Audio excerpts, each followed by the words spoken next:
rise for the entrance of the academic party and the chancellor.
I declare that the 500th Convocation of McMaster University for the conferring of degrees is now in session.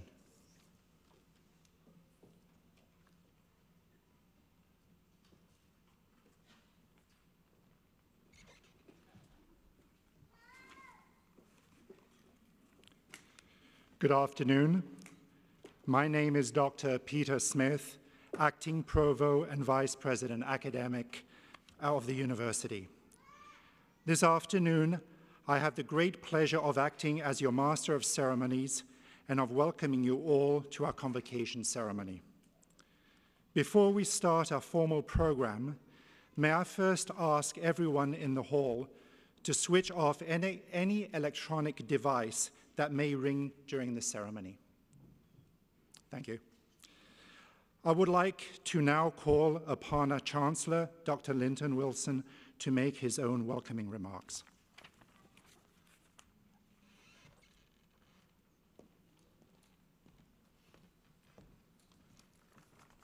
Please be seated.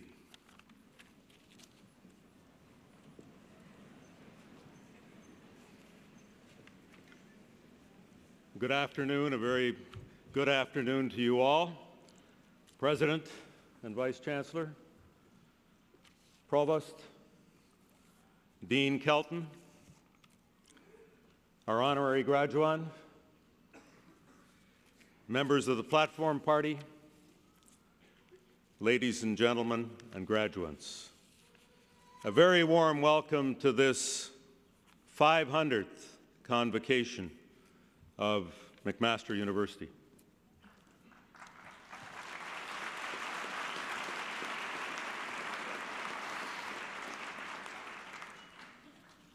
To our graduates, congratulations on your successes, on reaching an important milestone, an exciting milestone in your lives. Many of you will begin careers, embarking on new journeys. Some of you will be continuing your education, training, or preparation for more advanced or specialized activities. The very best of luck to each and every one of you. To the parents, grandparents, family members, spouses, and friends here today, I invite you also to take a bow.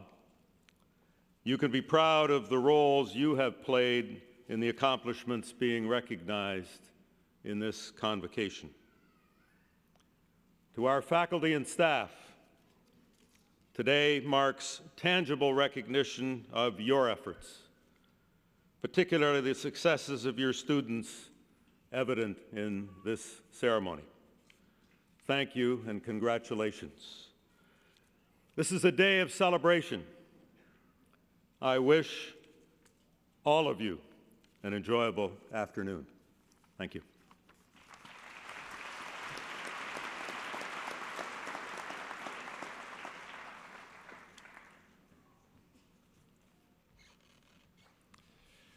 I would like now to introduce Dr. Patrick Dean, President and Vice Chancellor, who will be presenting our honorary degree recipient.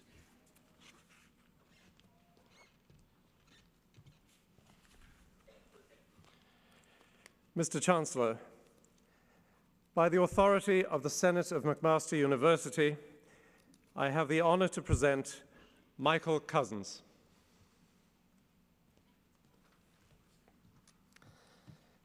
Through more than 3 decades of research, teaching, clinical care, and organizational development related to pain management, Michael Cousins has become one of the true leaders in this field, both in his native Australia and internationally. Dr. Cousins has established a global reputation for his work on pain management, including specific achievements in areas such as opioid administration by various routes and neural blockade techniques, the injury response, and the pharmacology and physiology of anesthetic and analgesic drugs. He is currently the Foundation Professor and Head of the Department of Anesthesia and Pain Management at the University of Sydney and the Royal North Shore Hospital. He is also the Director of the Pain Management Research Institute, the multidisciplinary research center he founded as a joint initiative of the hospital and of the university. He is the author of more than 300 peer-reviewed publications and 3 books, including the highly influential Neural Blockade in Clinical Anesthesia and Management of Pain.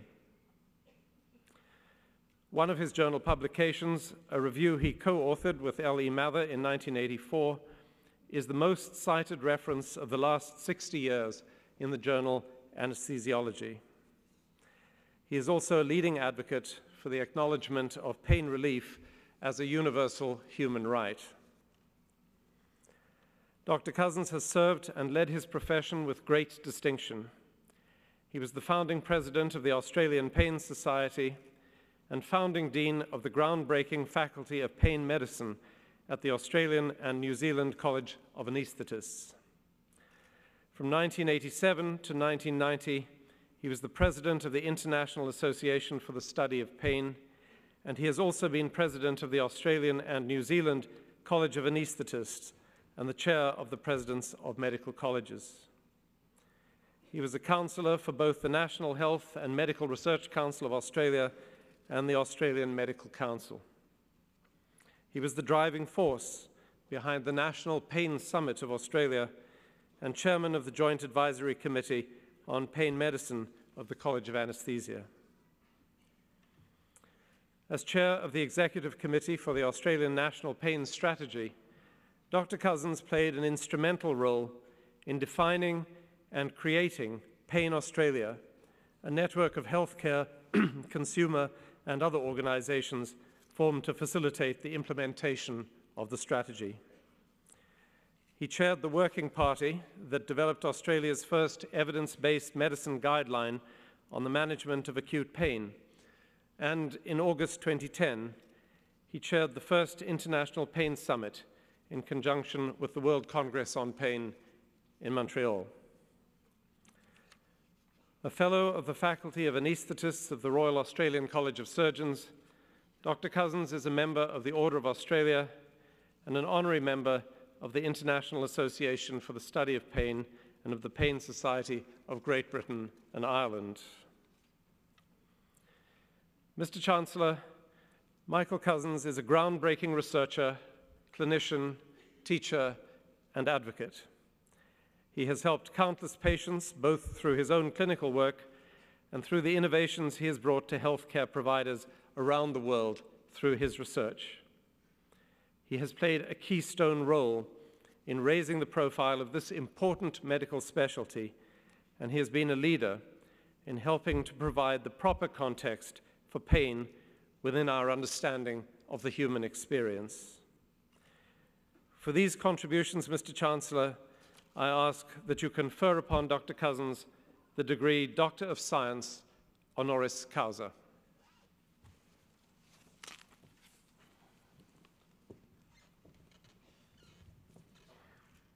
Michael Cousins, by the authority of McMaster University Senate, I have the great pleasure to confer upon you the degree Doctor of Science, honoris causa, in McMaster University with all the rights and privileges pertaining to that degree.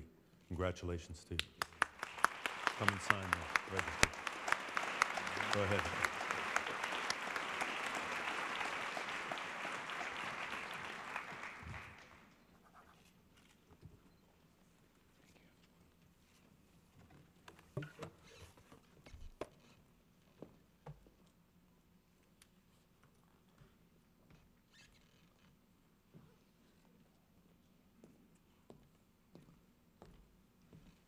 It's now my great pleasure to ask Dr. Cousins to deliver the convocation address.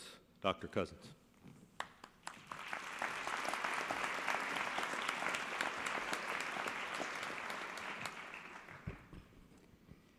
Lyndon Wilson, Chancellor of McMaster University, Patrick Dean, President and Vice-Chancellor, John Kelton, Vice President and Dean, Faculty of Health Sciences.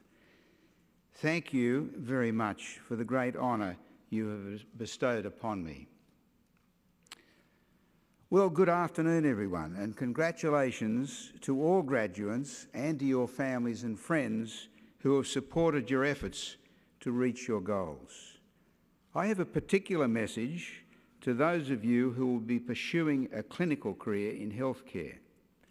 You may find yourselves to be surprisingly challenged to manage a very frequent health problem, namely pain. Many of your peers in developed and developing world are in the same boat.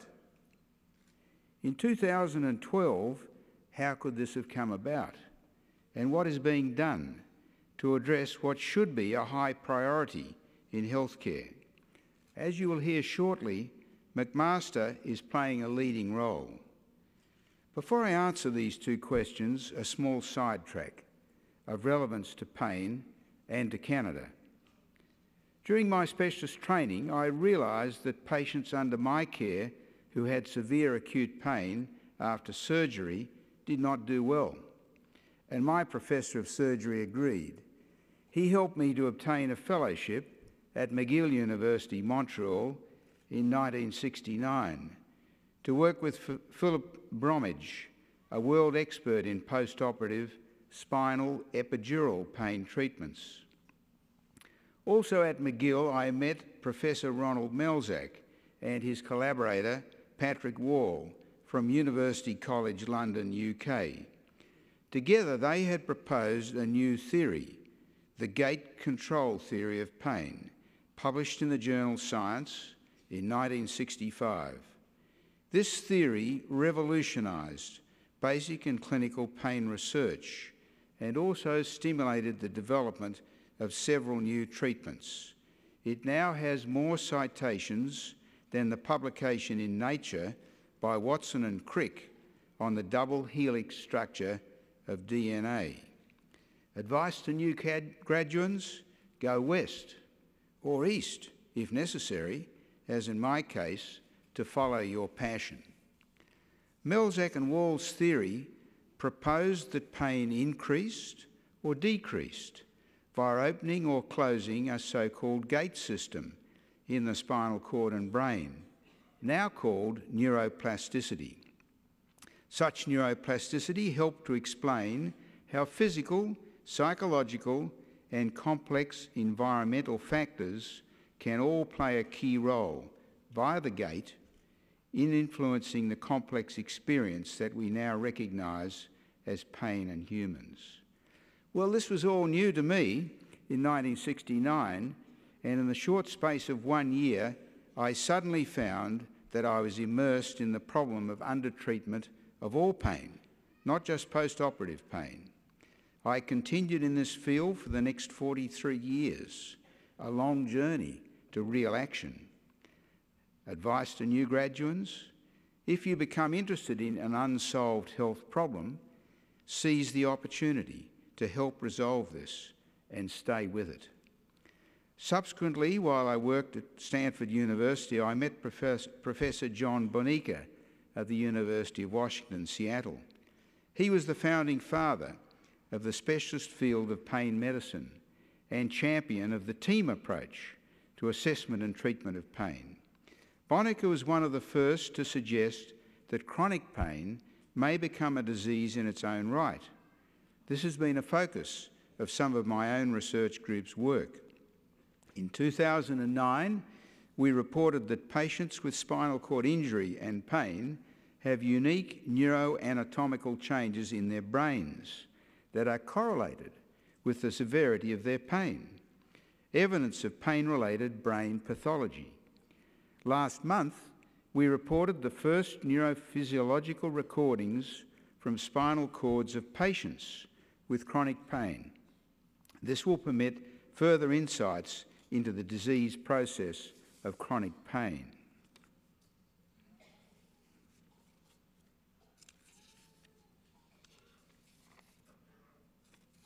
So to answer question 1, how did this situation occur? Well, pain is complex, and lack of fundamental understanding of this concept has helped perpetuate the undertreatment of pain during all of my 50 years of medical practice. Thus, people after surgery, trauma, burns, during childbirth, and with cancer, or a myriad of other conditions, other causes of chronic pain, suffer unnecessarily in 50% or more of cases, while the majority could now be effectively treated.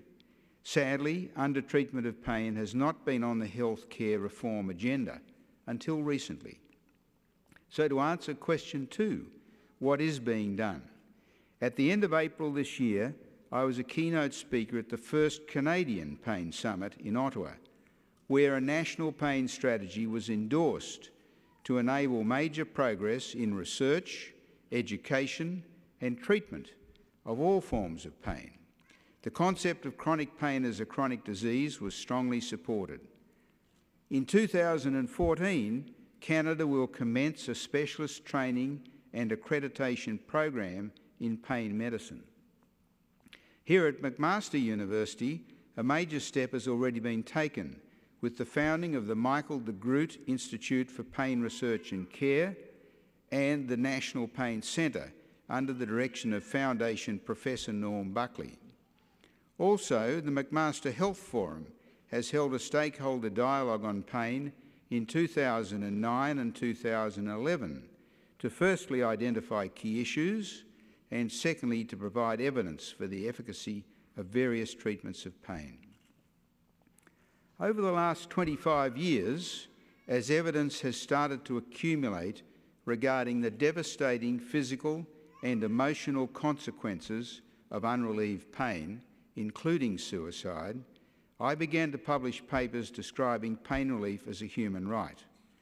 At the first International Pain Summit in Montreal in 2011, a declaration of Montreal entitled "Access to Pain Management is a Fundamental Human Right" was supported by representatives of 84 countries, including Canada.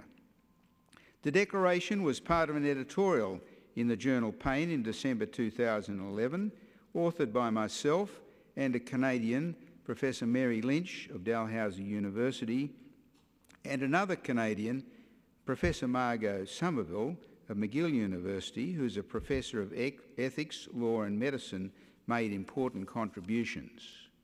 The Declaration has rapidly become a priority for human rights organisations such as Human Rights Watch, and in October 2011 was supported by the World Medical Association. Well, in conclusion, I hope all health graduands today will become advocates for the Declaration of Montreal and will gain the knowledge required to enable them to play a role in realising the moral imperative posed by the Declaration, particularly in view of the key role that Canada and McMaster are playing. Thank you for your attention.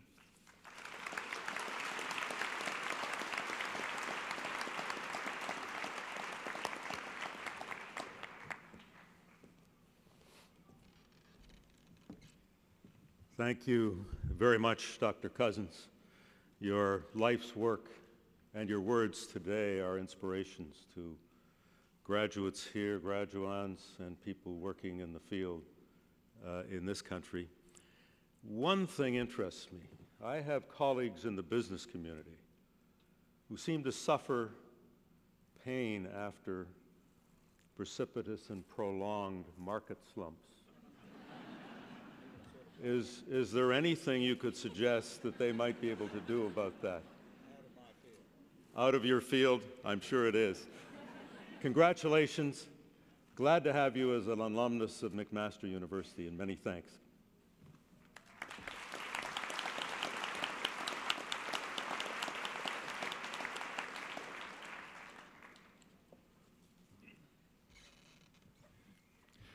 Dr. Patrick Dean will now come forward to present the graduands to our Chancellor for admission to their degrees.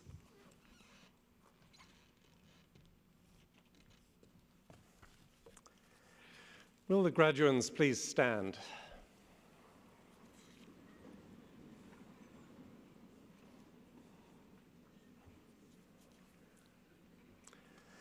Mr. Chancellor, on behalf of McMaster University Senate, I present to you these candidates in order that you may confer the appropriate degrees and diplomas upon them, and I bear witness that they are worthy and suitable. Graduates, by my authority and that of the McMaster University Senate, I have the great pleasure to admit you to your individual degrees in McMaster University with all of the rights and privileges pertaining to those degrees. My sincere congratulations to you all. Please be seated.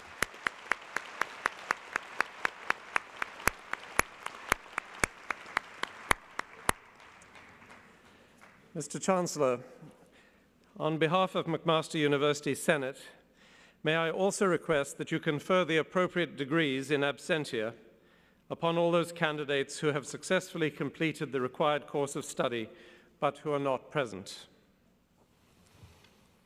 I declare all these degrees conferred in absentia. Graduates, I now ask each of you to join me on stage so that the Chancellor and I may welcome you into the McMaster community of scholars.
Ladies and gentlemen, it would be appreciated if during the presentation of the graduates, you would hold your applause to the end of each degree category.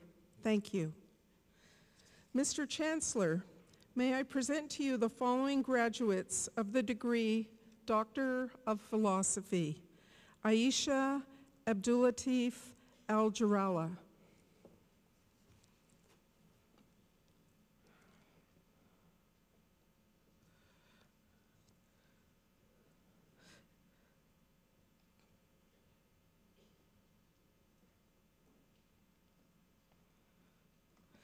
Clinton James Vaughn Campbell.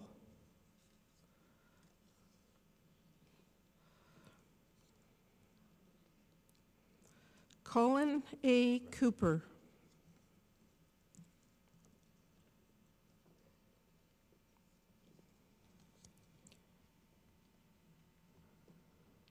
Kristen Dawn Cleverly.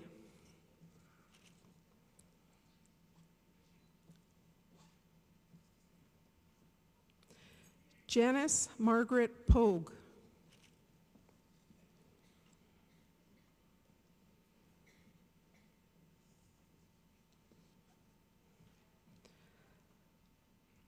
Sana Basseri.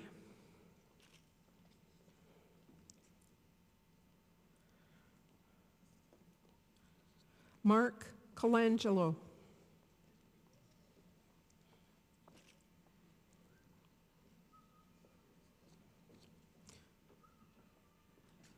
Robert William Cowan.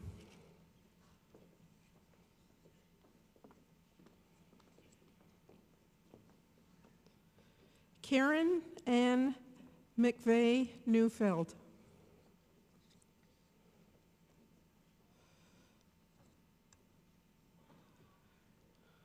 Randy Peterson.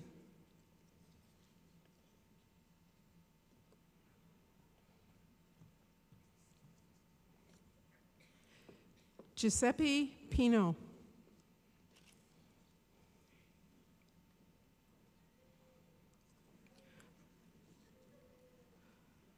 Torrin Sanley.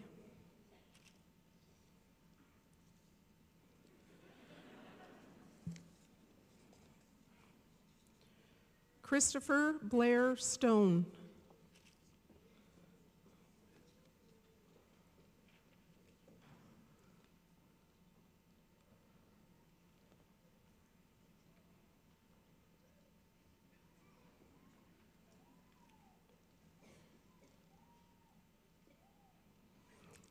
Liesel Ann Moisel.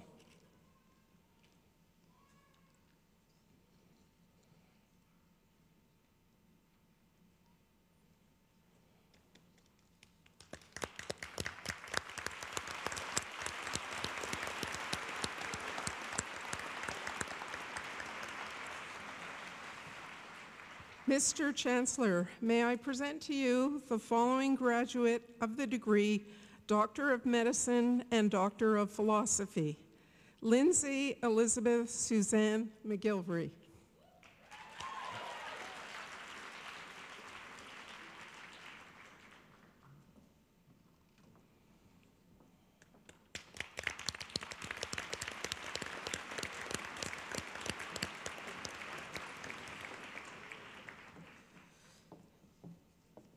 Mr. Chancellor, may I present to you the following graduates of the degree Master of Science: Meredith Corrigan Kent.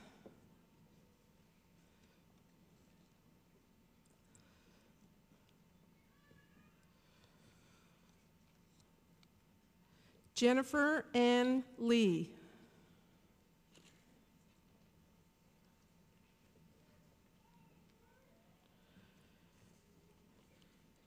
Arun Agrawal.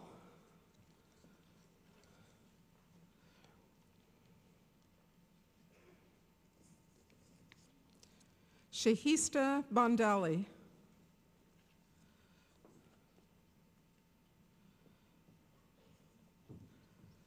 Joseph Helmi Riyad Karolos.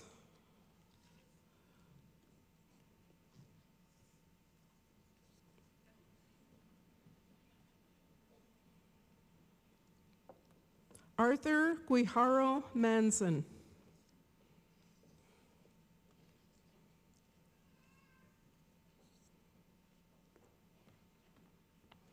Hamid Tavakoli.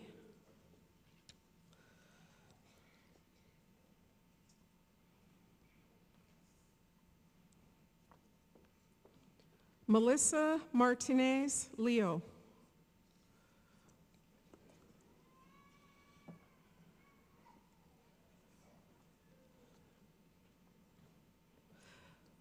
Gaia Emerthavasar.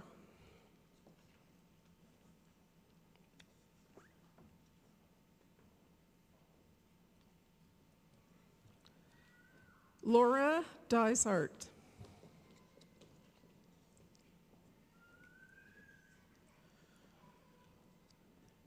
Megan Lindsay Gregg.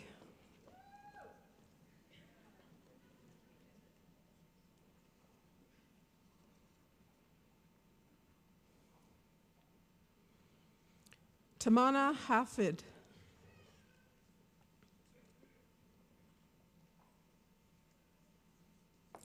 Jin Hua.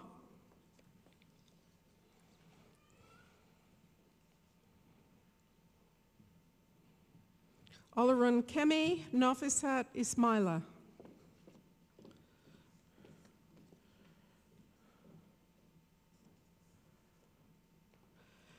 Rumya Raghavan.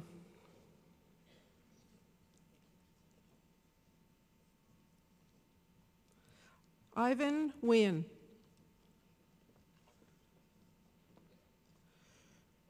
Christopher Joseph Daliave.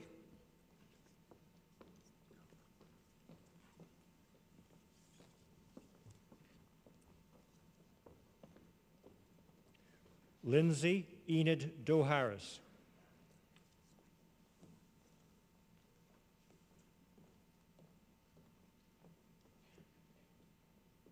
Brent Tyler Humber.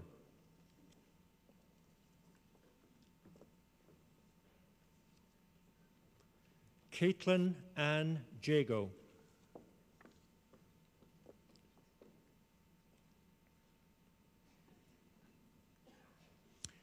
Amir Koshtel.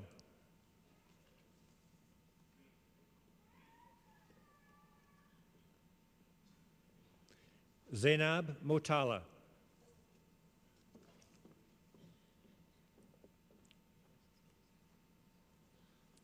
Siobhan Bernadette Donaghy.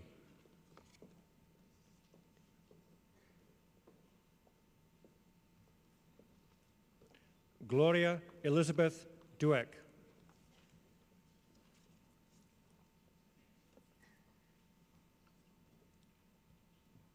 Janet Teresa Hawley.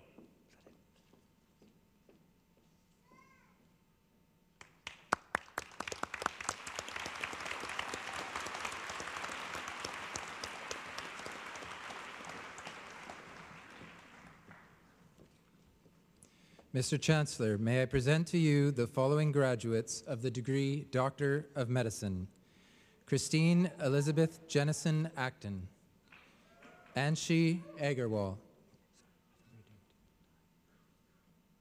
Anshi Agarwal,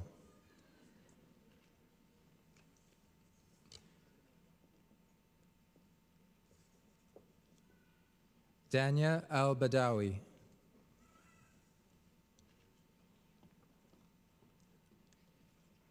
Charlotte Kathleen Allard,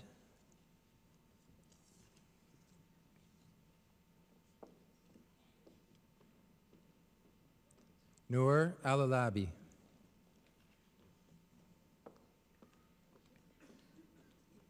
John William Alvarez de Lorenzana,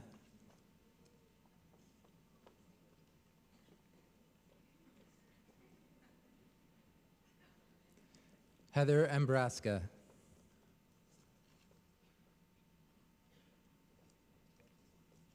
Rokini Anantharaja,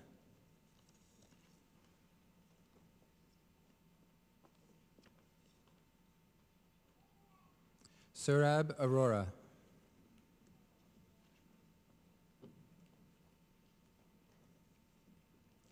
Mehmet Salim Azmer.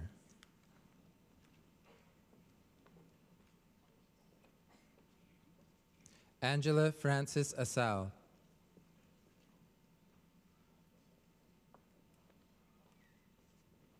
Minat Atia.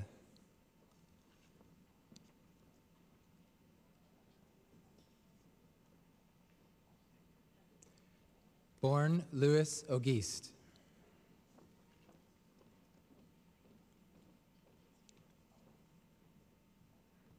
Francis William Blakewell.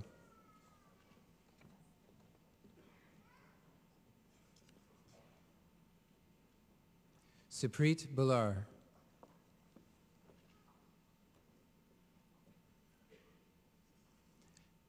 Elizabeth Burke-Urovitz.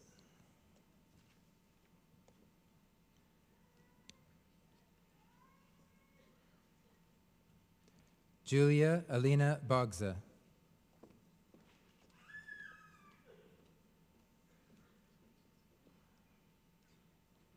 Diana Jean Laurie Bond.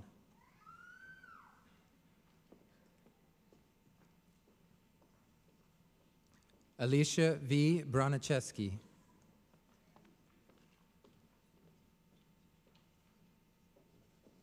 David M. Burns.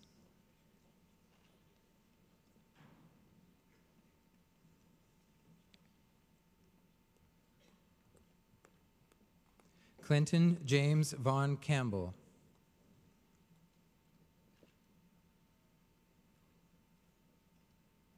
Leslie Cannon.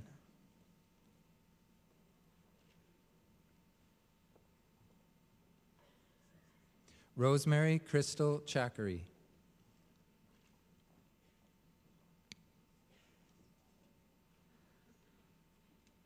Alice Chan.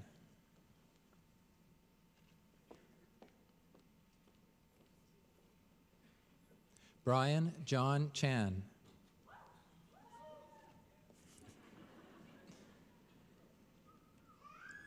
Winnie Wing Yi Chan.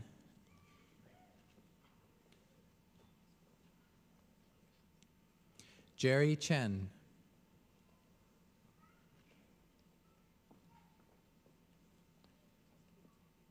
Alexander Garrick Chorley.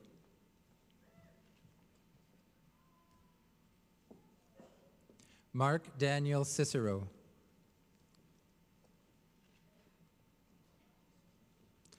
Lauren Clark Gallant.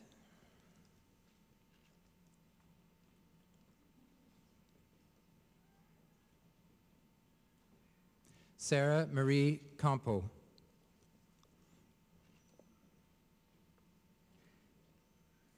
Michael Dominic Corbo.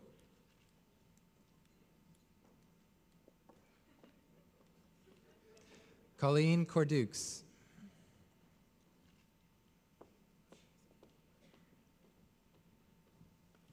Marie Catherine Cornelius.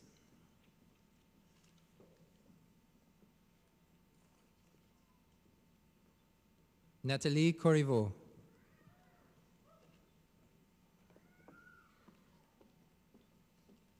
Nicholas Cothros.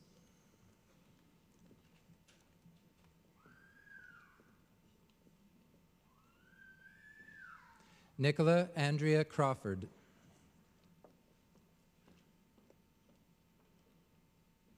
Dalal Darouge.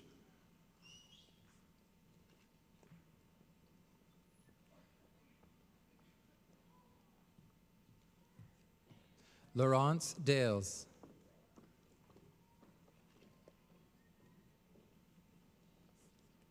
Sean Dason.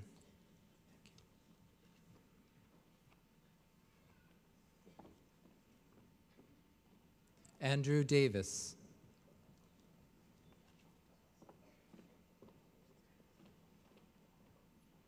Julie Ann Davison.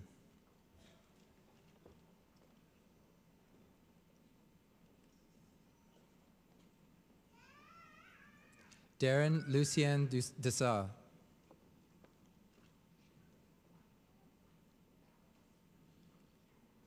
Maya De Soisa.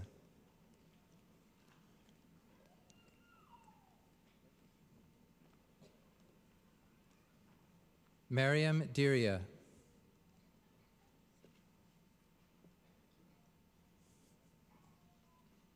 Mark DeLoro.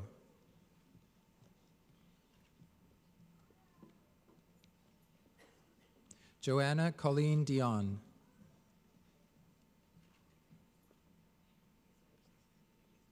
Sarah Ann Fabro.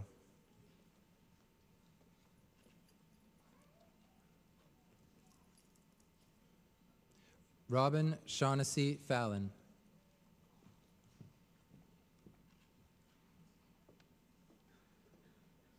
Zain Faraj.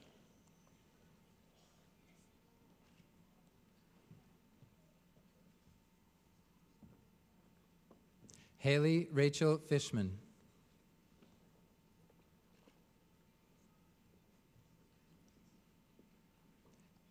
Tiffany Margaret Florindo.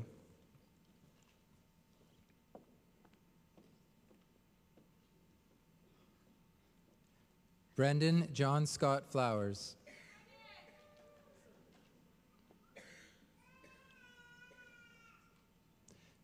Andrew Stephen Fox.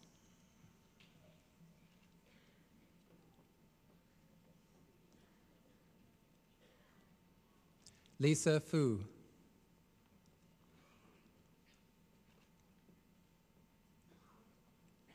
Nadine Gilroy.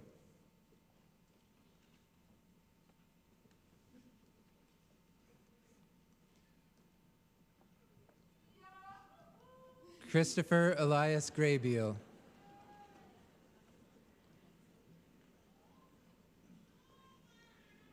Nandini Gupta.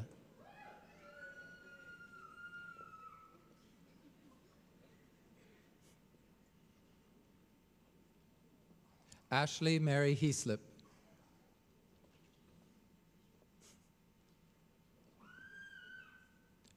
Michael Jonathan Herman.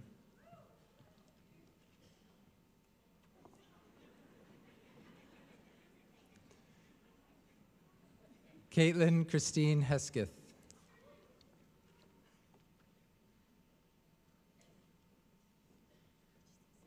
Kira Jill Hodkinson.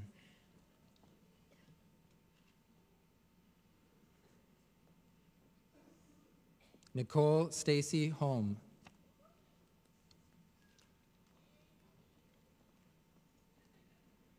Tamara Lauren Hoppy.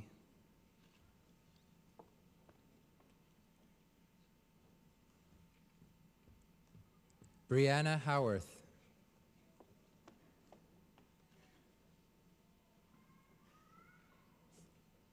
Neil Michael Howitt.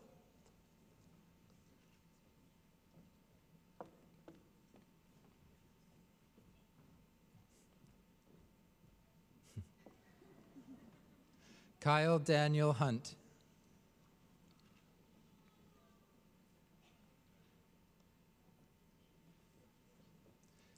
Mohammed Anas Hussein.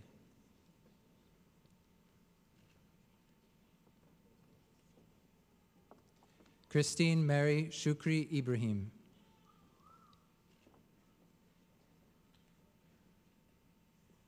Ali Iqbal.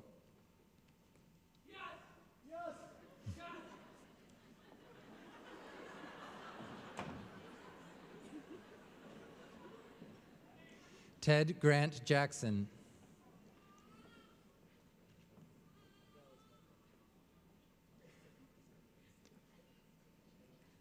Ivana Yakovlevich.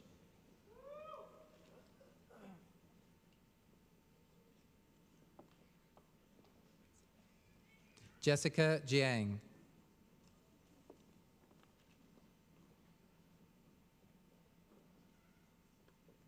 Yue Jiang.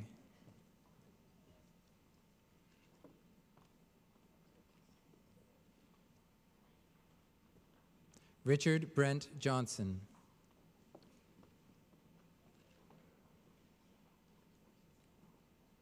Ricky Jerez.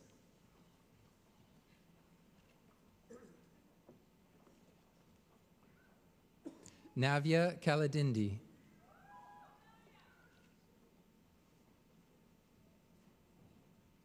Alexander Jacques Kaplan.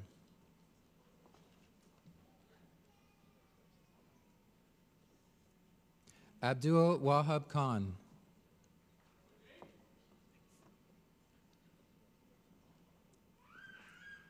Mohammed Nazir Khan.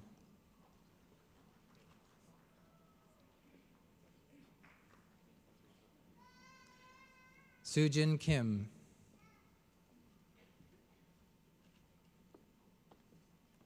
Megan Tamara Kizik.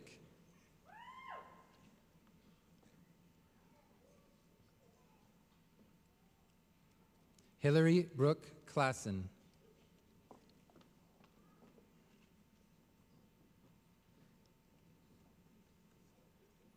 Jordana Lee Klein.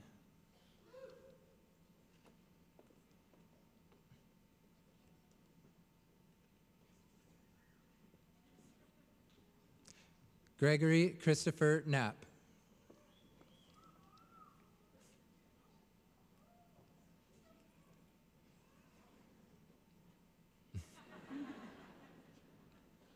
Brent Alistair Lamptey.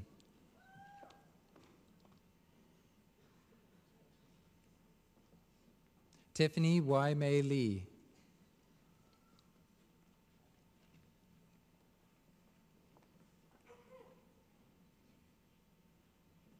Stephanie Leung.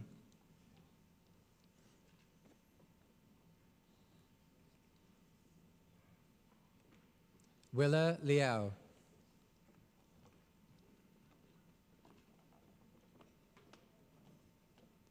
Zachary H. Liederman.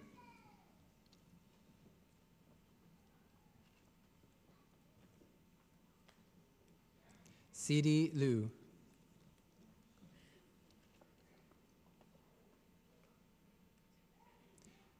Crystal Lutchkew.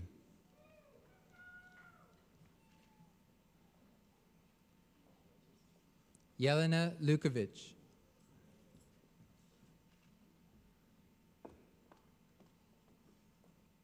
Evelyn Ma.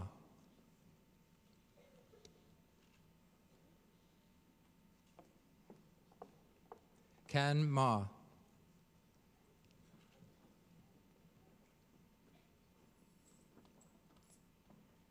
Chelsea Rose Maidler-Cron.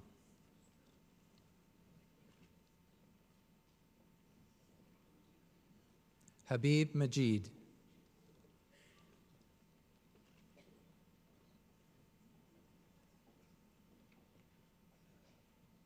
Jessica Hannah Malik.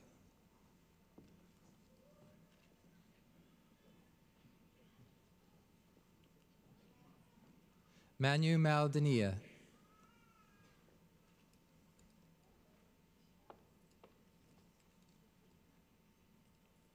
Nevena Markovic.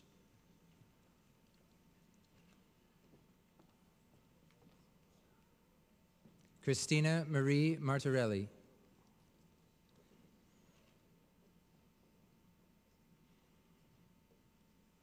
Mary Masati.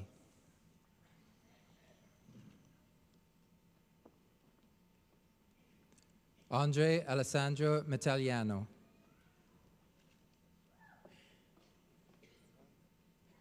Michelle Matthews.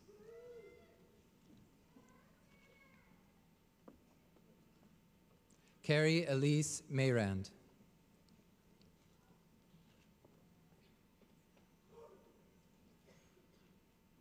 Emma May Mazurek.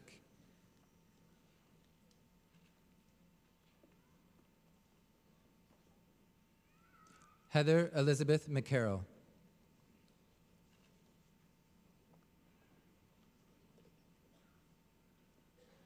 Erin Nicole McComb.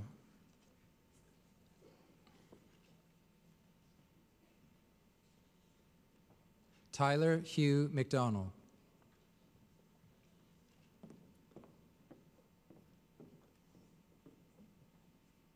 Catherine McKay.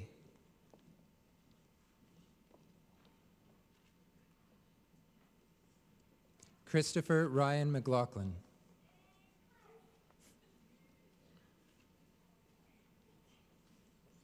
Michael Mikhail.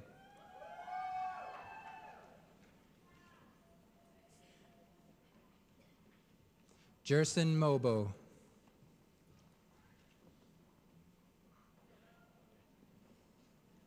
Norhan Safwat Mohammed.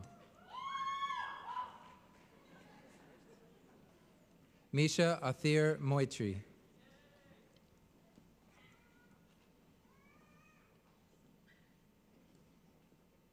Jennifer Emily Marie Moore.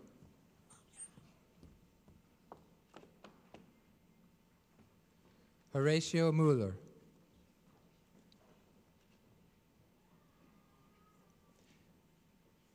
James Cameron Murdoch.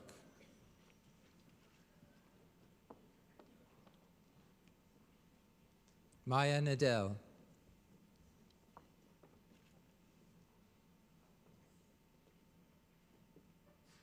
Catherine Newton.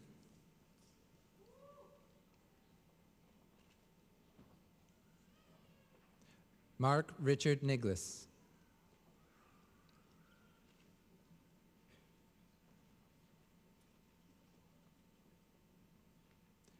Rosemary Noble.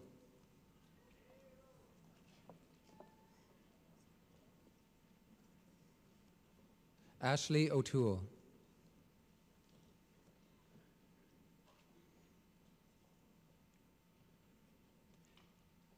Catherine Orris.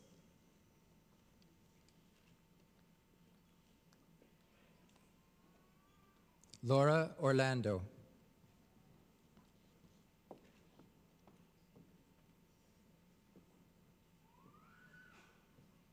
Ashish Patel.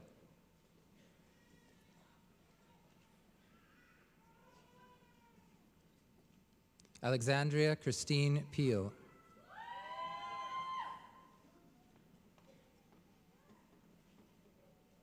Julie Plume.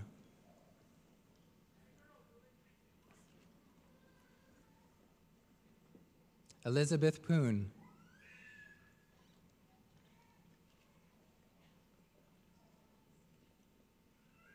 Kathleen Marie Quinn.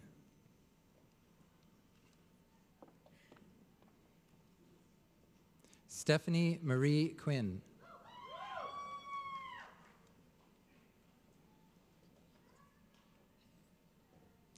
Gayatri Ravindran.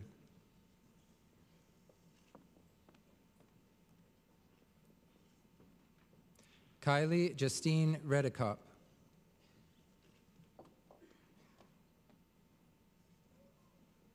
Lauren Elizabeth Roberts.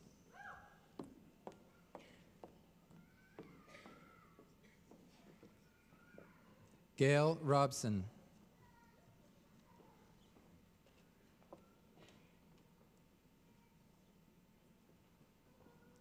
Aviva Yafa Rostas.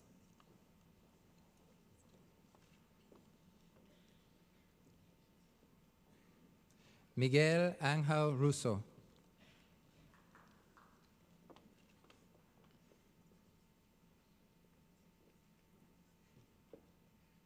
Mary Salib.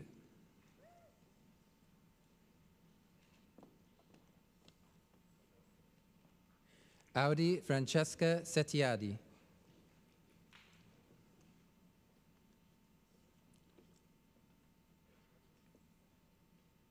Orly Michelle Shachar.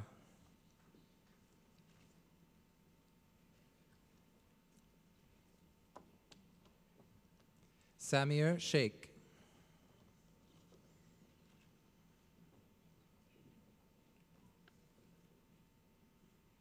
Carolyn Shinauda.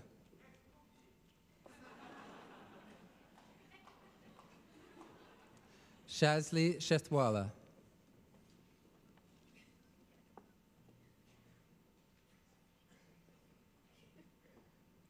Melissa Ann Shigwaja.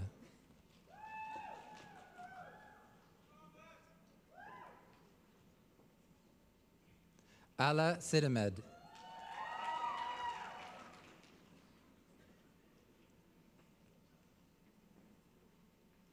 Reed Alexander Cunningham Semenek.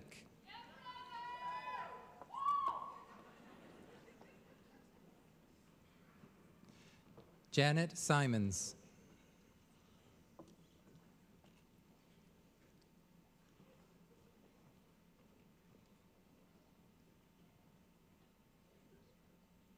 Parkash Kaur Singh.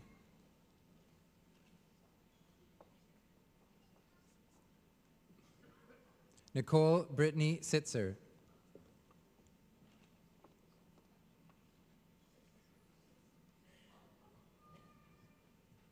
Rosalie Joan Steinberg.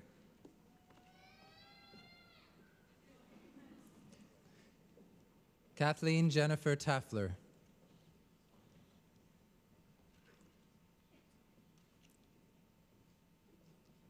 Benjamin Hoyle Tam.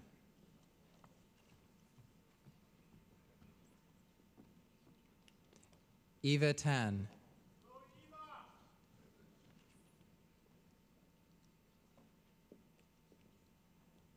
Madiha Tukir.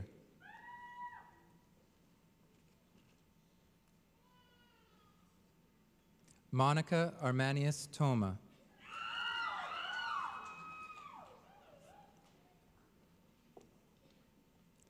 Miriam Sao.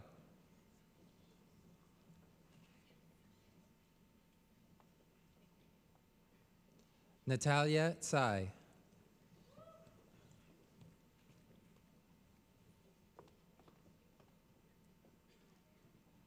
Tabitha Jacqueline C.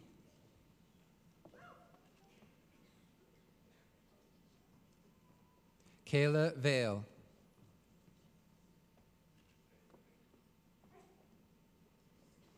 Ryan Donald Van Meer.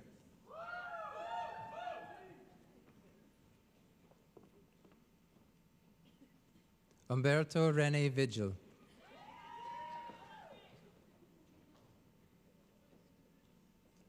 Diana Wellams.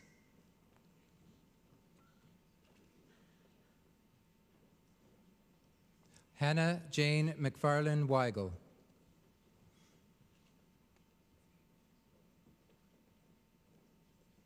Petra June Wildgoose. Thomas John Wood.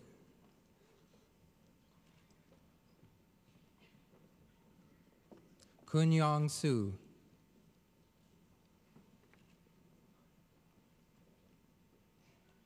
Ran Yan.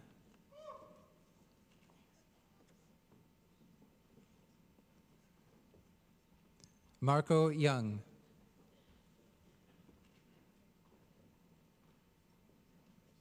Stacy Zahanova.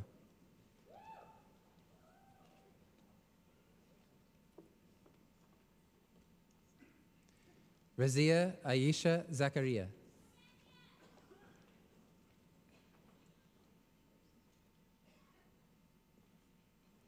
Shervin Zandi Riahi.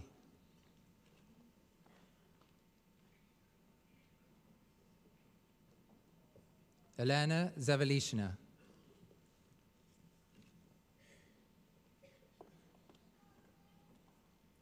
Jennifer Hope Zelovitsky.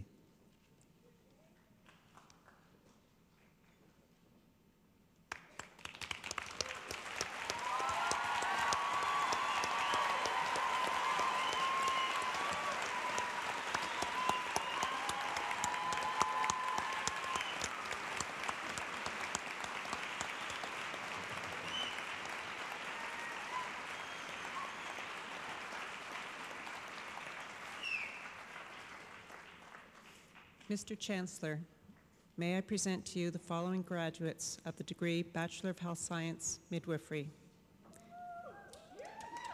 Kate McCabe Abbott.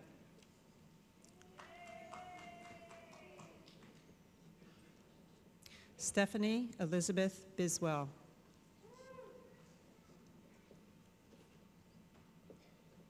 Kristen Michelle Dalton.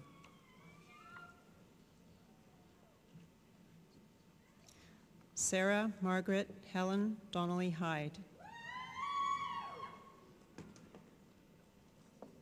Emily Eby.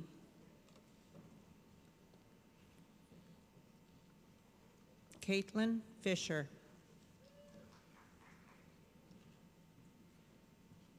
Erin Faith Frank. Rebecca Ann Johnson. Jillian Faye Korolnik.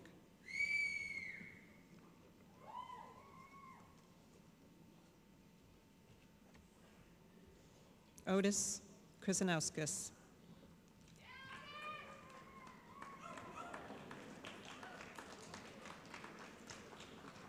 Megan Ann Lehman.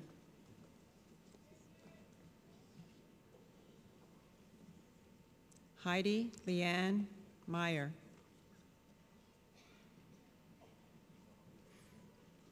Leanne Mackinac.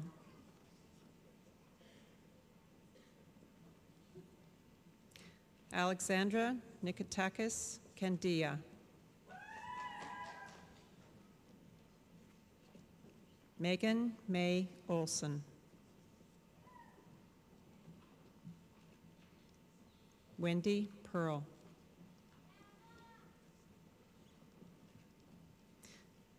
Jenny Pizzali.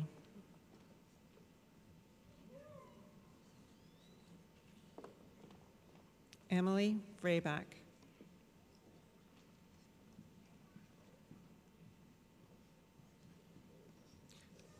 Lauren Watton.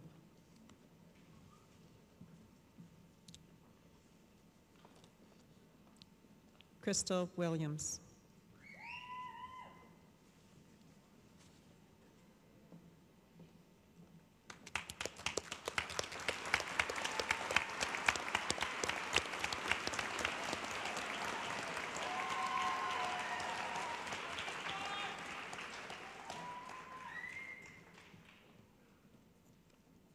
Mr. Chancellor, may I present to you the following graduates of the degree Bachelor of Health Sciences Honours. Kekalamo Akinbabola.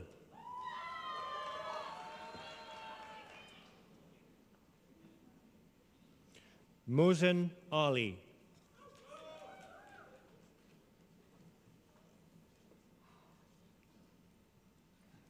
Candice Bridget Athade.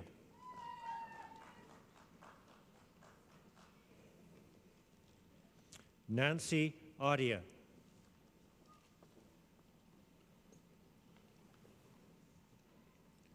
Melissa Jacqueline Baranski.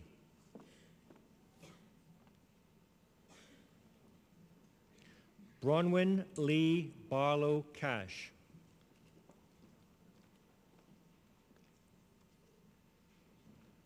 Alana Elizabeth Bartolini.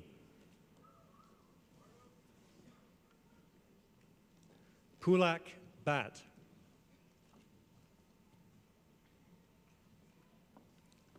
Emma J. Calderon.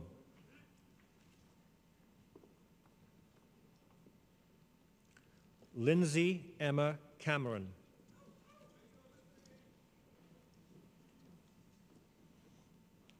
Cassandra Setlin.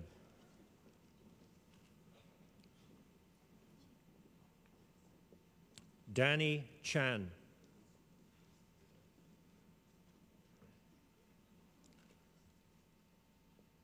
Emily Chan.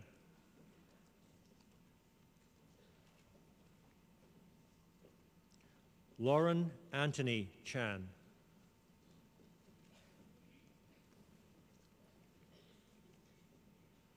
Vanika Chavla.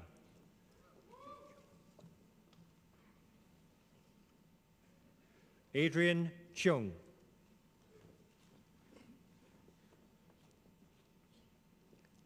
Emily Chung.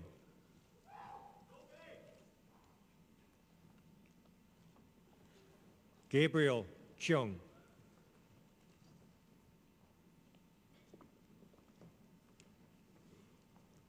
Brian Chenchen Chin.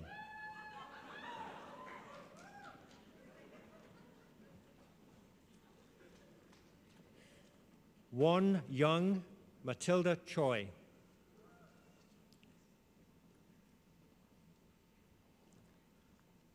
Cami Chow.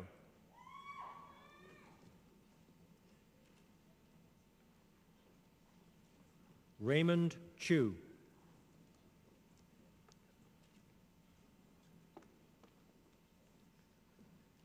Karen Chung.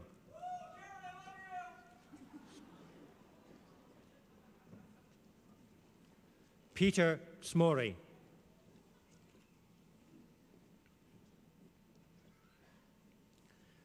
Alisa Mary Montgomery Comfort.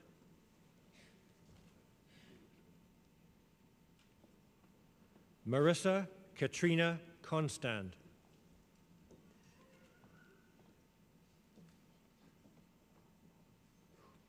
Christine Anne-Marie Corso.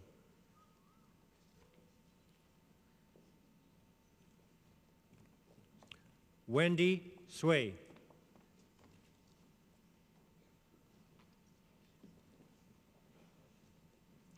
Sarah Jane Curry.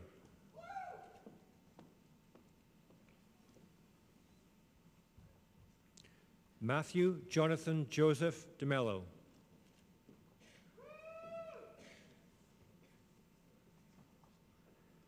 Shirey Dillon.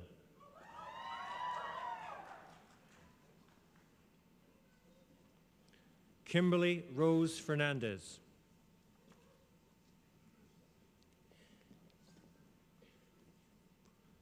Kaylee Jane Foster.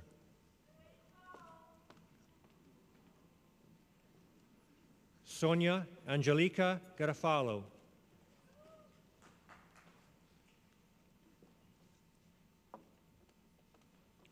Daniel Glatt.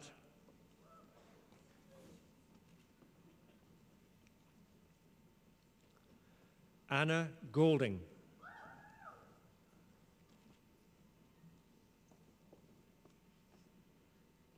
Caitlin Elizabeth Grass.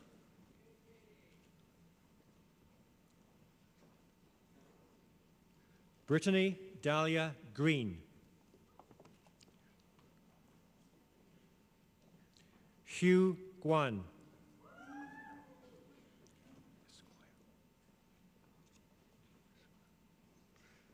Christopher James Gunst.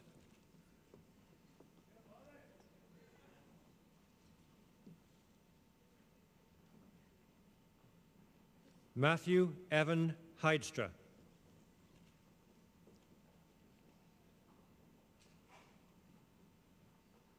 Stephanie Hofbauer.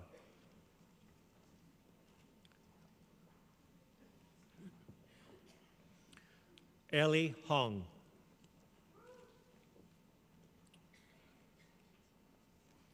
Shelley Huang.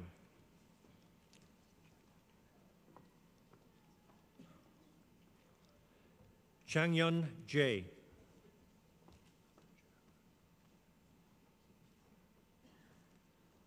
Abid Jaffer.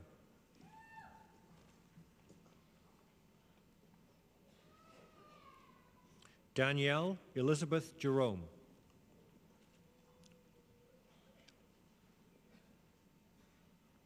Surab Kalra.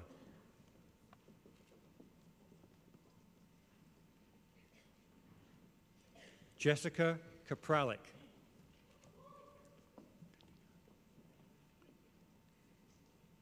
Danica Carl.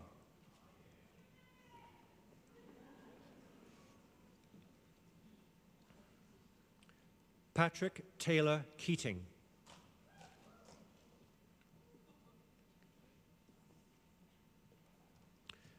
Nada Yarob A. Kayat.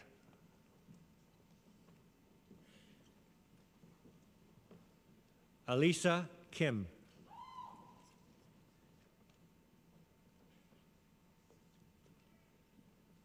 Rachel Hyun Ah Kim.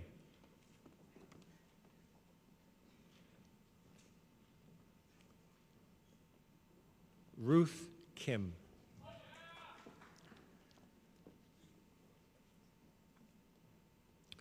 Ana Maria Ladagny.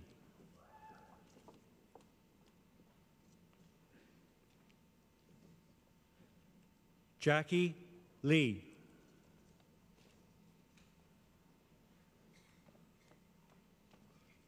Joshua Lai.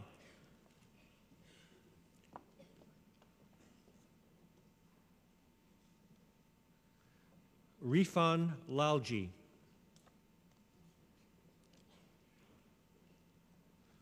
Ashley Catherine Lamond.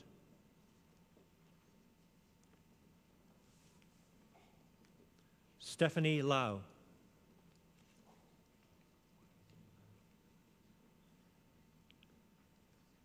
Jessica Tova Laxvanek.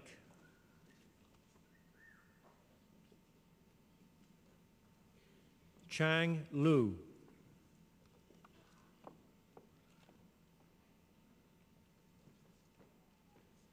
Anna Morgazara Ludva.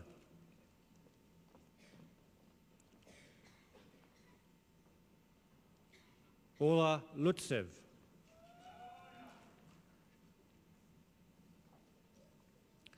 Yajna Molu.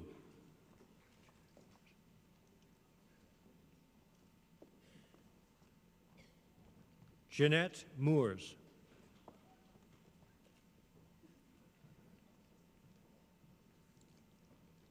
Caitlin Grace Muir.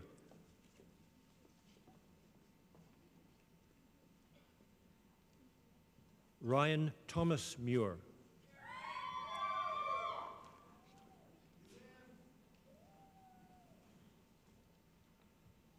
Salia Munawar.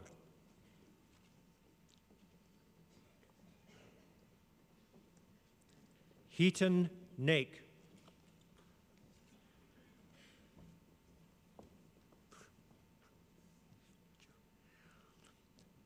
David Nye.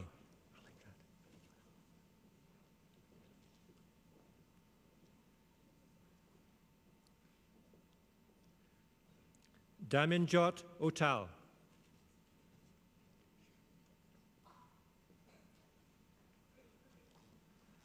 Alicia Petrenko.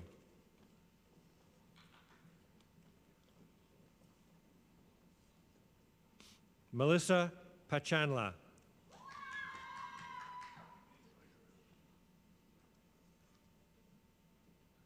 Sonia Maria Puenyaru.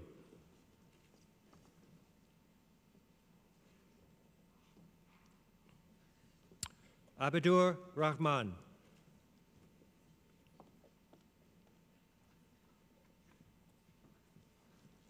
Sophia Elizabeth Rands.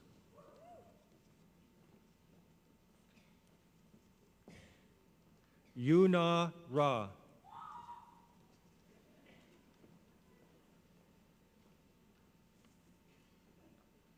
Shannon Savio Rodriguez.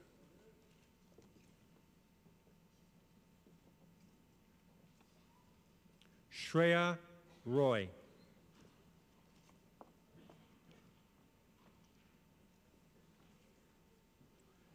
Ariela Rosnek.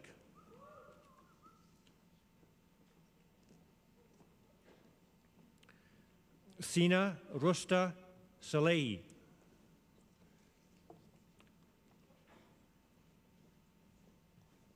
Siddharth Saini.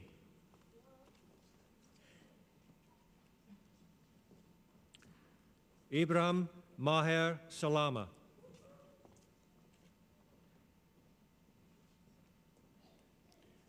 Riaz Sayani Mulji.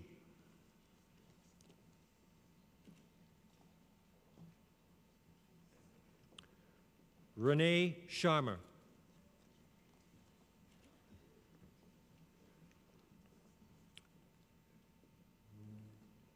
John Graydon Simmons.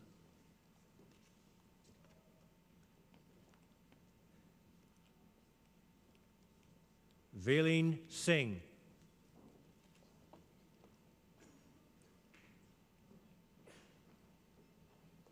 Stephen Alex Slobodian.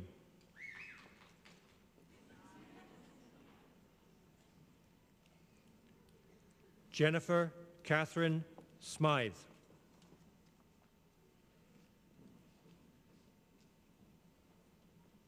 Karen So.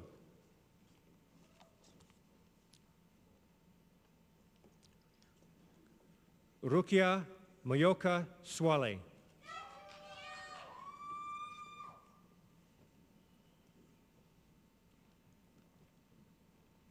Florentina Teodascu.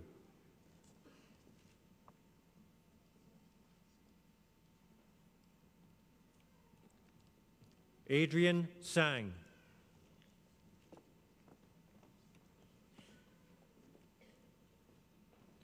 Sarah Leanne Turvey.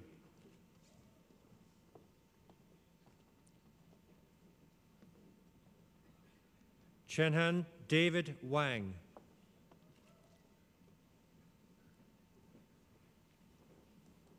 Elise Catherine Watkins.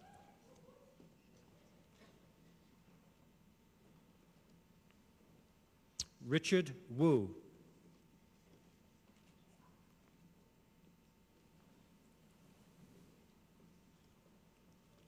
Marie Yan.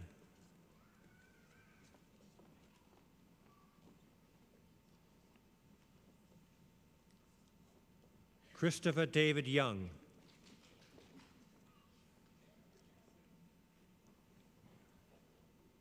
Helia Ziai.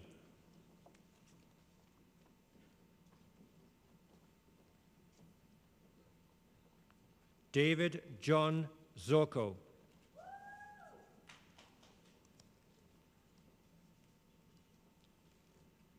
Jennifer Elizabeth Zucolo.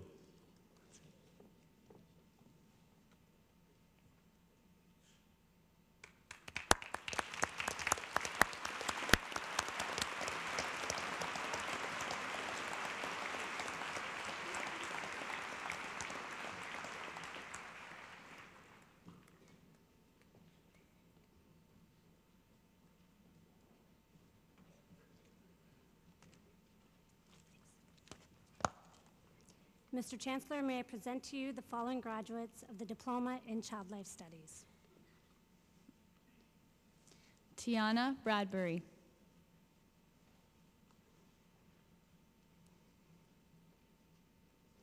Carrie Dawn Kaplan.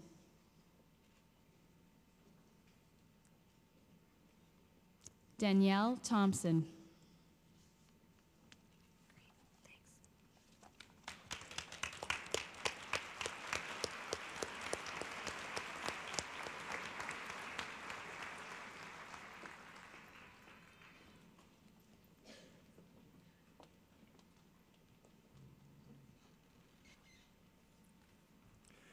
Ladies and gentlemen, I would now like to introduce you to Mr. Riaz Sayani Mulji, a graduate of the Bachelor of Health Sciences Honors Program, who will be delivering the valedictory address.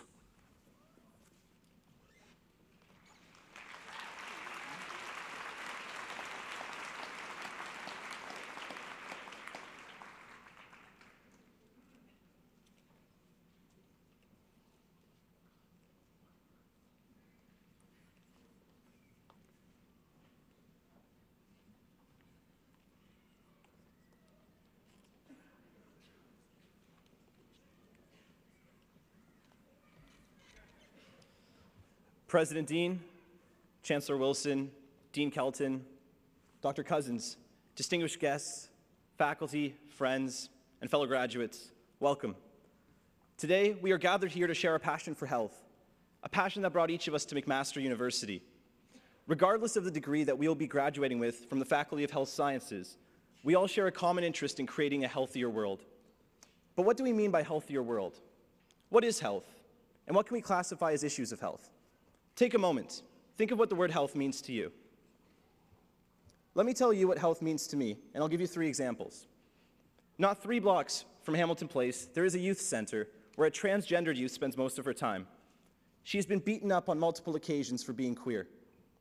Recently, her parents kicked her out of the house because of who she is, and she is now living on the streets.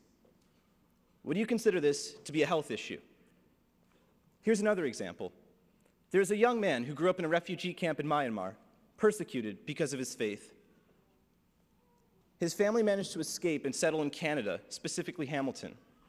He is enrolled in high school but struggles against racism and xenophobia, learning to speak English, making money to help support his family, and do well enough in school to go to college. Is this a health issue? My last example is of a young woman who grew up in a group home, again, just down the street from here. Her father left the family when she was quite young, and due to her mother being unable to cope with the stress of working 2 jobs and taking care of 3 children alone, she ended up at a group home. On top of all of this, she's trapped in an abusive relationship, but is doing her best to finish high school and find a permanent place to stay. This has been so much for her that last month she tried to hang herself. Are these health issues? Well, I think they are. The three stories I just told are all true. I've met and interacted with each of these three young people through my experiences in the city of Hamilton. These three youth exist. When we use the word health, we typically imagine some sort of disease that can be treated with medication. When we use the words health care, what we're really describing is usually illness care. What we don't think to include in the definition of health are socioeconomic status and economic inequality.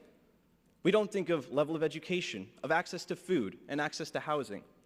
We don't think of unemployment. We don't think of racism, sexism, ableism, homophobia, transphobia, and other forms of oppression. We don't think of environmental sustainability. We don't think of Indigenous rights here in Canada, whether it be about land claims or the legacies of our genocidal residential school system. In short, what we don't think of are these social determinants of health. Health is a concept that transcends the individual to encapsulate interpersonal, intergroup, intercommunal, and international relations. It was Nelson Mandela who said, "Less visible than war, but even more widespread, is the legacy of day-to-day individual suffering." This suffering is a legacy that reproduces itself. As new generations learn from the violence of generations past, as victims learn from victimizers, and as the social conditions that nurture violence are allowed to continue. What Mandela is referring to here, social conditions, these are the social determinants of health. What Mandela is saying is that the violence inflicted by poverty, oppression, and other social conditions must be addressed. We cannot claim to live in a healthy world when there exists barriers to equality and enfranchisement. These social determinants of health cannot be ignored. Poverty is an immense problem here in Hamilton. 1/5 of its residents live under the poverty line. That is 100,000 people living in poverty. In Hamilton, we have some neighborhoods reporting worse health indicators than sub-Saharan Africa. Take a moment to let that sink in. Here in Canada, a modernized Western country with universal, publicly funded health care, we have some people living in third world conditions. So here we are today at a Faculty of Health Sciences convocation. It is a day of celebration, of achievement, and of growth. Why should we be focusing on something like the social determinants of health? Well, since health transcends the individual and is dependent upon group relations, the way forward to creating a healthy world, why we are all here today, it must lie in how we interact in groups, or how we are able to collaborate. The Faculty of Health Sciences is known for its emphasis on collaboration. We all have had the chance to practice and perfect our collaboration skills. Think of our many group projects in which we learn to communicate effectively, try to understand each other's perspectives, are inclusive in the decision-making process, work towards consensus, and work as a collective. Think of your own experiences with collaboration and what that word means to you. There is one instance of collaboration that still makes me laugh today. It was last year as I was walking into the Health Sciences Lounge. I noticed a group meeting going on in the back room and a young man sleeping on a couch. So I sat down across from him, opened my laptop, and got to work. He eventually woke up and we were talking, and I thought, this poor guy must be taking a break from the group meeting. Maybe he had a late night, didn't get enough sleep.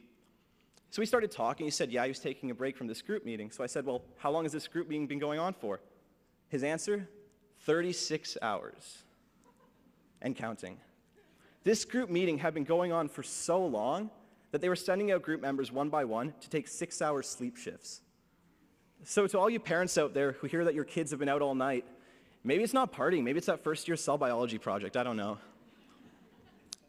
So as we go forward with our degrees today, why don't we begin viewing our society as a single, large, interconnected group? Remember, collaboration.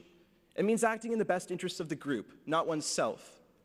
When we begin viewing society through this collaborative lens, the way forward is quite clear. What must be prioritized is ensuring that all human beings are able to live a life of health, not just a few. We are some of the brightest minds to graduate from McMaster and in this city, knowledgeable in each of our diverse fields. As we go forward to embark on further education, to enter the workforce, or something entirely different, Remain aware and work towards addressing these broader social determinants of health. Perhaps, if we choose to collaborate, the creation of a better world lies in the Faculty of Health Sciences. To my peers, I wish you all the best in your future endeavors. Never lose your passion or your work ethic. Rise up to the challenges you will encounter as you leave McMaster. Be excited for what the future holds. And most importantly, remember to collaborate. Thank you.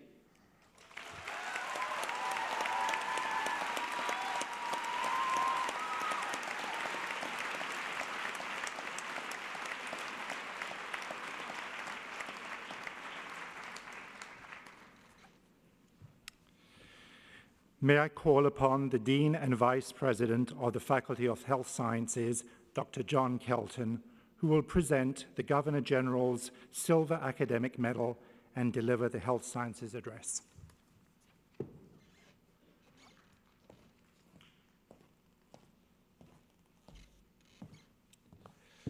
Mr. Chancellor, McMaster University has been granted 2 academic silver medals by the Governor General. This medal is awarded annually to the undergraduate student graduating with the highest academic standard.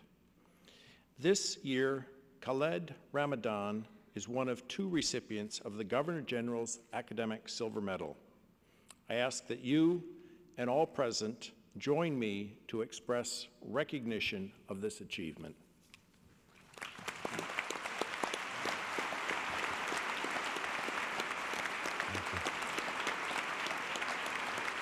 Khaled, congratulations to you. And I hope your tea is as good as McMaster. And all the best to you. Congratulations.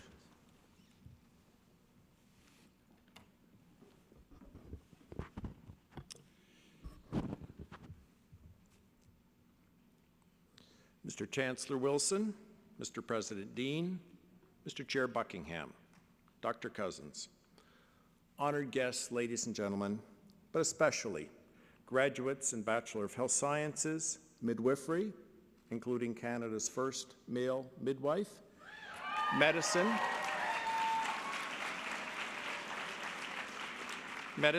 including McMaster's first MD PhD,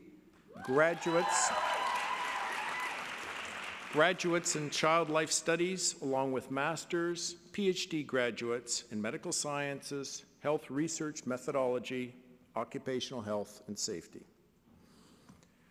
Last summer, it was a Saturday, I was sitting in the living room, reading, half listening to the radio. It was a lazy day. At the edge of hearing, I've heard that you've settled down. I've heard that your dreams came true. A simple tune, a woman's voice, soft but building. The melody starts to change, and I'm still not listening. I'm reading. The refrain changes. The melody is distorted by 2 notes that edge towards dissonance, then slide back into the melody, and simultaneously, all the while subconsciously, I feel relief. I felt an emotional chill. I can no longer read. I want to hear the lyrics. I've been drawn into them. Nothing compares, no worries or cares, regrets and mistakes. Their memories made.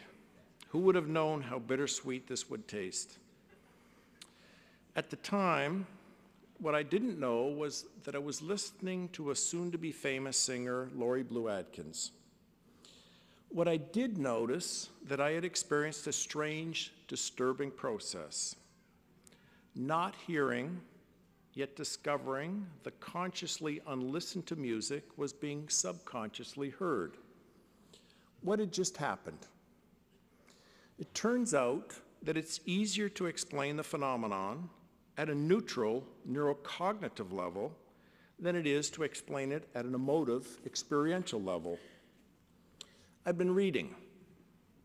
As my left parietal lobe was absorbing, analyzing, processing the words of the book, my right infraparietal ganglion was receiving music through the auditory nucleus. A melody's building, but then a two-note deflection disrupted the expected. An unharmonious tension was created, which was relieved by the return to the primary notes. Neuroscientists have studied this. They tell us that the experience triggers the release of dopamine, which stimulate dopamine receptors for sadness, happiness, and negative and positive pleasure sensations between. Appoggiatura. Appoggiatura is the musical term for an inserted note used to create a sudden contrast with a melody. It's the unexpected tension and resolution of that tension that gives emotion to the music. Our minds hear the melody, begin to characterize the melody, anticipate its going. Adele utilized that unexpected shift in direction remarkably. An interesting song became powerful and intense. In a word, chilling. I'm a hematologist by training, and I've been privileged to take care of patients with many serious blood cancers, such as leukemia. One weekend, I was the physician providing care in our leukemia ward. It was a wonderful Sunday afternoon, mid-August, hot, sultry, steamy, sunny outside. But inside our unit was both hope, but there was sadness. A middle-aged man had advanced leukemia. Therapy had failed. We were using morphine to keep him comfortable. He would die that weekend. He was a thoughtful man. He understood his illness and its implications. I sat in his room. We had a gentle conversation. Less about his illness, which was almost over, more about his life. As we were chatting, he suddenly had a look of surprise on his face, a look of insight. He took a pen, paper from his bedside table, held up his finger and said, "Can you give me a minute?" He wrote something down, folded the paper, and put it back in his bedside table. We continued talking, but my eyes kept wandering to the paper. I was thinking, wondering, what would he have written on this, the final day of his life? Finally, I said, "I'm curious what you just wrote on the paper. What is it?" He half smiled. He picked it up and he said, "It's a note to myself. It says, 'Don't forget to clean out the eaves troughs.'" I looked at him, wanting not to look quizzical. Again, he half smiled. This time he said, "You know, it's okay. I know." Appoggiatura. It's the unexpected half slide of the note back to the anticipated melody that carries the emotive power of our experiences. Students, graduates, healthcare professionals, you will, by the very nature of your profession, find yourselves in the lives of people at their moments of great dissonance, discord, and disharmony. To you, the routines of diagnosis, consultation, treatment, and even end-of-life care can be repetitive. They can become simple, predictable, recurring melodies. A song that you know so well, it blends into your background, indistinguishable, you hardly hear it. My mother-in-law had a sign in her kitchen that her daughter, Kathleen, my wife, here today, has brought to our house. It says, "No act of kindness, however small, is ever wasted." But graduates, to actualize the kindness, you need to recognize that moment of appoggiatura when it arrives. It'll be your responsibility to live up to the etymology of the melody to glide the discordant note back into the harmonic. It's a responsibility that goes far beyond the hard currency of knowledge content of your professions. Rather, it's the human skill that we hope is the backbone of your learning here at McMaster. We've trained you, not just to hear the routine melodies, but to recognize and feel the chill of appoggiatura. It should be your personal mission to recognize the moments in your own life, to understand when they occur, to make the opportunities to change the octave, to change the volume, to change the rhythm. These are the moments of greatest potential. Seek them out, savor them, create them. They are simply the grace notes of a full life. Most of the hours, the days ahead of you will be melodic. There's honor in that. There is great accomplishment in repeating excellence time and time again, in meeting routine with care and attention, in taking satisfaction from steady progress, in the resistance of dissatisfaction. But where you are headed, personally and professionally, into the world of healthcare, you will have the opportunity to rise to the occasion, to excel more frequently than at many moments of appoggiatura. Don't let those notes slip away unheard. For you, McMaster class of 2012, you have the tools, the talent, and the training to be our problem solvers, to be the people and the professionals that we will all lean on, particularly in our moments of greatest need. I wish for you the ability to listen for those discordant notes that will alter the patterns of your lives. Hear them, recognize them, help guide them back to the melody. Graduates, families, and friends, I wish nothing but the best for you. Don't forget us. I wish only the best for you. Thank you.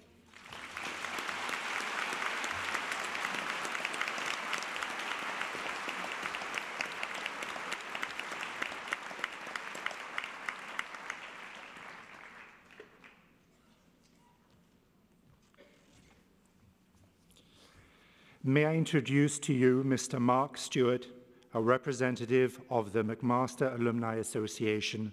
Mark will now deliver the Alumni Association address.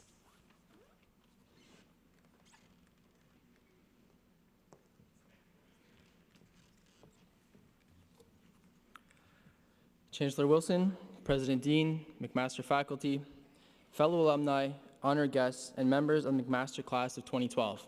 My name is Mark Stewart, and I'm the first Vice President on the Board of Directors of the McMaster Alumni Association. Before I begin, I'd like to offer a special congratulations to Khaled on your award, to Dr. Cousins on your degree, and to Riaz for a valedictory address that was both wise and powerful. Thank you. I'm honored, humbled, and proud to stand before you today to deliver the alumni address on this auspicious occasion of McMaster's 500th graduation convocation. I twice had the opportunity to participate in the experience you're having today, having received an Honors Bachelor of Arts in History from McMaster in 2006 and my MBA from the DeGroote School of Business in 2010. When you set foot on the McMaster campus in your first year, you embarked upon a lifelong journey that will carry forward far past today's ceremonies. It's not only that your degree will be permanently recorded on your resume and your LinkedIn profile, but the changes in your thoughts, your actions, and your attitudes that McMaster had upon you would become a permanent part of who you are as a person. I can speak to my own experience. For me, my relationship with McMaster did change after my graduation. The professors who made an impact on me when I was a student became my friends and mentors. My classmates became people I could trust and do business with. And McMaster became a venue for me to pay it forward, where I can engage with students and help pass on some of the knowledge that was passed on to me from alumni when I was a student. Truly, the strength of any relationship is a direct result of the effort that you put into it. Personally, I want to share with you that my relationship with McMaster as an alumni has been enriching and motivating, and I hope that you take the effort to do the same. Over the past 125 years, over 150,000 McMaster alumni have been granted degrees from McMaster at convocation ceremonies in Toronto, on the McMaster campus in Hamilton, and more recently here at Hamilton Place. Upon walking across the stage, they spread out and can be now found in over 130 countries across the world. Our chancellors have shaken hands with graduates during Queen Victoria's reign, the Great Depression, World Wars, and the Internet age. Now, each and every McMaster class is unique, and in truth, shares only two main things with each other. The first is the great potential you have as graduates of a great university, one ranked amongst the top 100 in the world. The second is that we all share a history with McMaster, a familial connection and a responsibility to it and to each other to build on the legacy we've inherited and to continue the tradition of McMaster's story of excellence.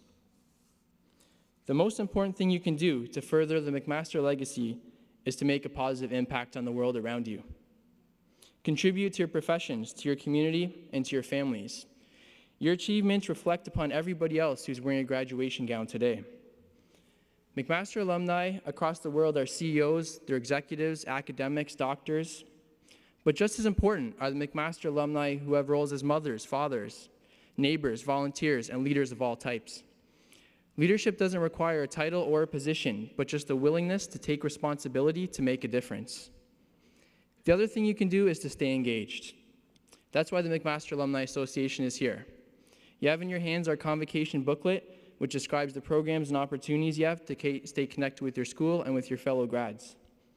You're now part of MAC 10, which is a brand new program that was designed to meet the professional, social, and intellectual needs of alumni within 10 years of graduation.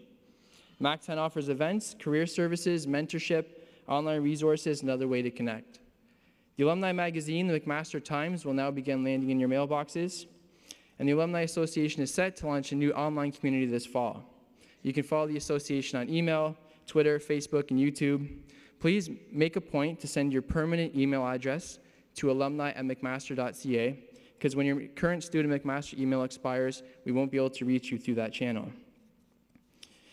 You'll now have access to value-added services from the association, and you'll be able to join your fellow alumni at one of hundreds of events we hold annually from Hamilton to Hong Kong. It's a little warm for it today, but you'll often catch me wearing my McMaster scarf as I go around, which I purchased from Titles. And when I wear it, to me, it's a sign for two things. First of all, that I went to McMaster, and secondly, that I'm proud to have done so. When I have it on, I get stopped by McMaster alumni everywhere who see it. They strike up a conversation, and they make a connection solely based on the fact of our shared experiences. So in a general sense, I hope that you too will take up the role as McMaster ambassador in your own way, and by doing so, exhibit leadership in helping to build our community. Today, we celebrate your success as students and toast the promise of your bright futures as alumni. We offer you our most sincere congratulations and a warm welcome to McMaster alumni family, a family 125 years in the making. Thank you.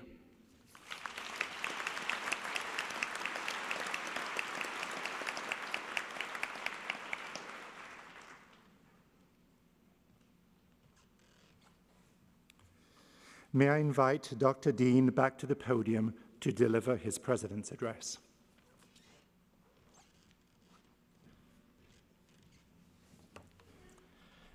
Mr. Chancellor, honored guests, esteemed faculty colleagues, graduates, ladies and gentlemen.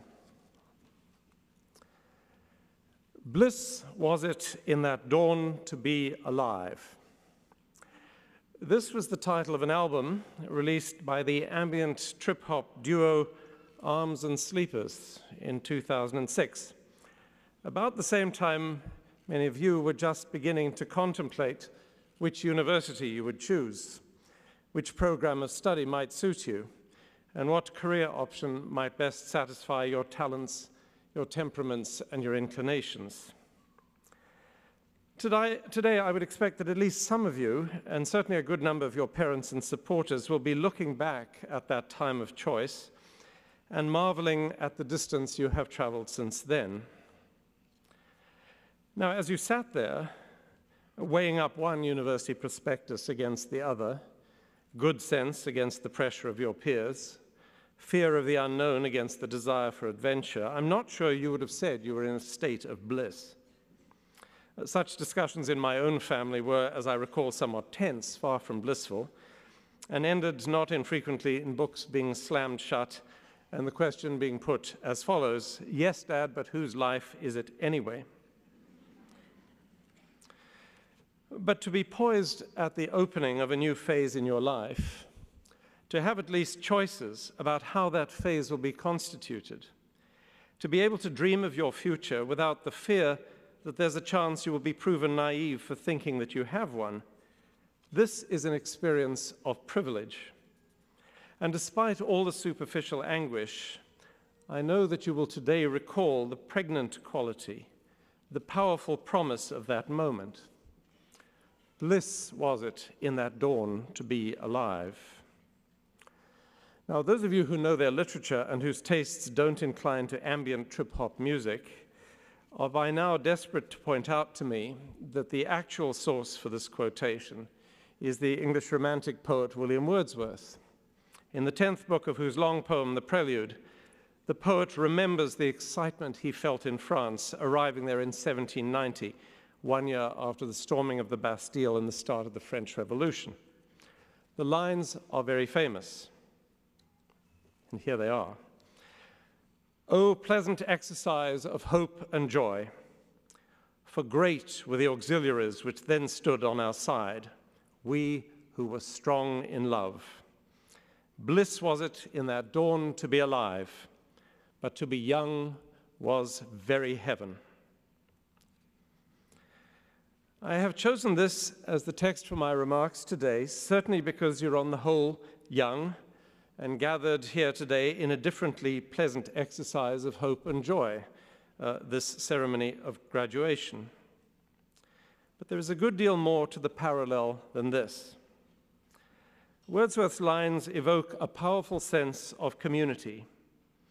Our side, he says, is strong in love, confronting, perhaps leading, perhaps even instigating, a far-reaching and radical human transformation. What invigorates is the prospect of doing something great, yes, but moreover, doing it in partnership with others.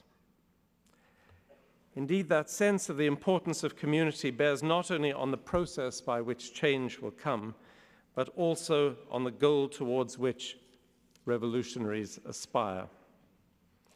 The goal is a new human dispensation, a society which is not just an agglomeration of individuals, but an organism strong in love. And here I pick up the theme that Riaz raised earlier on, and Mark too in turn. It may be true that in every age, the young feel the same need for a fundamental reconsideration and reconfiguration of the human order. But there are compelling reasons to regard this present, our day, as an age of revolution every bit as critical as that which began with the American Revolution in the last quarter of the 18th century, which included the French Revolution and continued for approximately 75 years. As Canadians, you're familiar with the term quiet revolution. It has particular application in Canadian politics, particularly to the transformation of Quebec in the 1960s. But it's a useful term, obviously relevant to the kind of dramatic and far-reaching shift in economic and social relationships that is presently underway on the world stage. I was recently in Brazil as part of the Governor General's educational mission to that country. And in one of our many meetings with Brazilian government and university officials, I was struck powerfully by the curious mixture of assurance and abjection that defined our Canadian position. We were assured, and this is perhaps forgivable, we were assured in our assumption that we had advantages that our Brazilian colleagues might want. A mature and world-class university system, for example. But we were abject in our awareness that this advantage is unlikely to continue for much longer, that very shortly the tables will be turned and institutions and countries like our own will depend for their survival on their ability to adapt to a new world order one in which they are not dominant. Now, about a month earlier, I was present when a similar scene played itself out in England, where I was attending the British Council's annual conference on global higher education. At the opening event, a member of the British Cabinet addressed the approximately 1,400 delegates who had come to London from 120 countries around the world. Oddly oblivious to the reality that he was addressing representatives from the very market that he wished to exploit, he spoke at some length about the need to cultivate and to sell abroad what he called the British brand in higher education. The ironies attending his talk were profound, and I imagine not lost on many delegates from Brazil, Russia, India, China, and South Africa, the BRICS countries as they have come to be known. Such nations in the so-called developing world, having shaken off political subservience and begun to realize their economic potential, are being invited back into relationship with their previous masters in a new role as customers increasingly vital to the economies of those formerly dominant states. Assurance and abjection again in that British cabinet minister as in our delegation in Brazil. These are the symptoms of a quiet revolution that is underway across the globe, realigning power and wealth, problematizing relationships that have seemed settled since the 18th and 19th centuries, challenging the hegemony of received ideas of what one might call normative Europeanness, and making it certain that the new world coming will not be predictable on the basis of the old. Now, what fuels my own sense of bliss at this moment is the feeling developed over the last few decades working with students in a number of Canadian universities, and particularly strong, I might say, since my coming to McMaster, that many of you are open to an active engagement with the globe, not only as it is right now, but also as it is in the process of becoming. Indeed, many of you have sought an active role in addressing suffering, violence, and inhumanity across the world, and we should be very proud of this, of the way in which a without borders sensibility has taken hold of your generation, in your generation, and given life to formal initiatives aimed at serving the world and its needs in difficult times. The most influential model for these, Doctors Without Borders, has a strong McMaster connection, as many of you know. Dr. James Orbinski, who was president of Doctors Without Borders when the organization received the Nobel Peace Prize in 1999, had been a medical student at this university. He had founded the McMaster University Health Reach program, dedicated to investigating and promoting the health of children in war zones. And he was a founding member of Doctors Without Borders Canada in 1990. And this activist orientation towards the world continues to be a distinguishing feature of the Faculty of Health Sciences, the program in global health, for example, providing students with outstanding preparation for work in that field. Dr. Orbinski is also connected with another organization that is very strong at McMaster, and this is Engineers Without Borders, a network of NGOs begun in France in the 1980s and focused on international development work. EWB at McMaster was last year named Chapter of the Year by the national organization. As an institution, we have a long and distinguished history of high-quality engagement with global problems. And as many of you know, our Faculty of Social Science is host to the McMaster Institute on Globalization and the Human Condition, established in 1998 to study globalizing processes and the way in which these bear upon our lives, our communities, and upon our environment. In the Faculty of Humanities, we have a combined honors program and a minor in peace studies, an offshoot of the Center for Peace Studies, which came into being here during the era of the Cold War, when scholars and physicians became concerned about the very prospects of human survival. And today, the center concerns itself with war and peace, violence and nonviolence, conflict and conflict transformation. I would put the same question Riaz put to you. How is this, and in what way might it be understood to be relevant to the concerns of health. And arching over all of these and many other globally oriented activities at McMaster is our institutional membership in United Nations Academic Impact, which commits us to the practice of higher education and research in support of the global good. When we joined Academic Impact, we dedicated ourselves to the realization through education of the Millennium Goals of the United Nations. Today, all the talk is of internationalizing higher education. This is one of the stated aims of our provincial government, of our federal government, and of governments as well as educational institutions around the world. I'm fond of noting that in a recent survey conducted by the International Association of Universities, 87% of institutions reported that they include internationalization as a central part of their mission and strategic plan. Depending where you are situated on the globe, there are varying degrees of consensus on this issue. From what I told you about the Governor General's mission to Brazil, which was preceded several months earlier by a similar mission led by the Prime Minister, who had himself also led missions to China and to India, it is clear that the Canadian consensus on this matter is very strong. Our future lies in our international commerce broadly construed, particularly in the knowledge-based industries, of which presumably higher education is one. But it is interesting to note that there is far less commitment to the idea of internationalization, in higher education at least, in countries of the Middle East, Latin America, and the Caribbean, for example. And my stories about Brazil and the British Conference provide a clue as to why this is the case. The fact is simply that for countries like our own, and even more so for Britain and the European nations, successfully finding new markets for their educational brands is a matter of survival. For the BRICS group, in contrast, partnership with mature nations and institutions helps to speed up a process of national development, which would likely occur in any case without partnerships, if perhaps a little more slowly. What has become essential for some nations is merely convenient for others.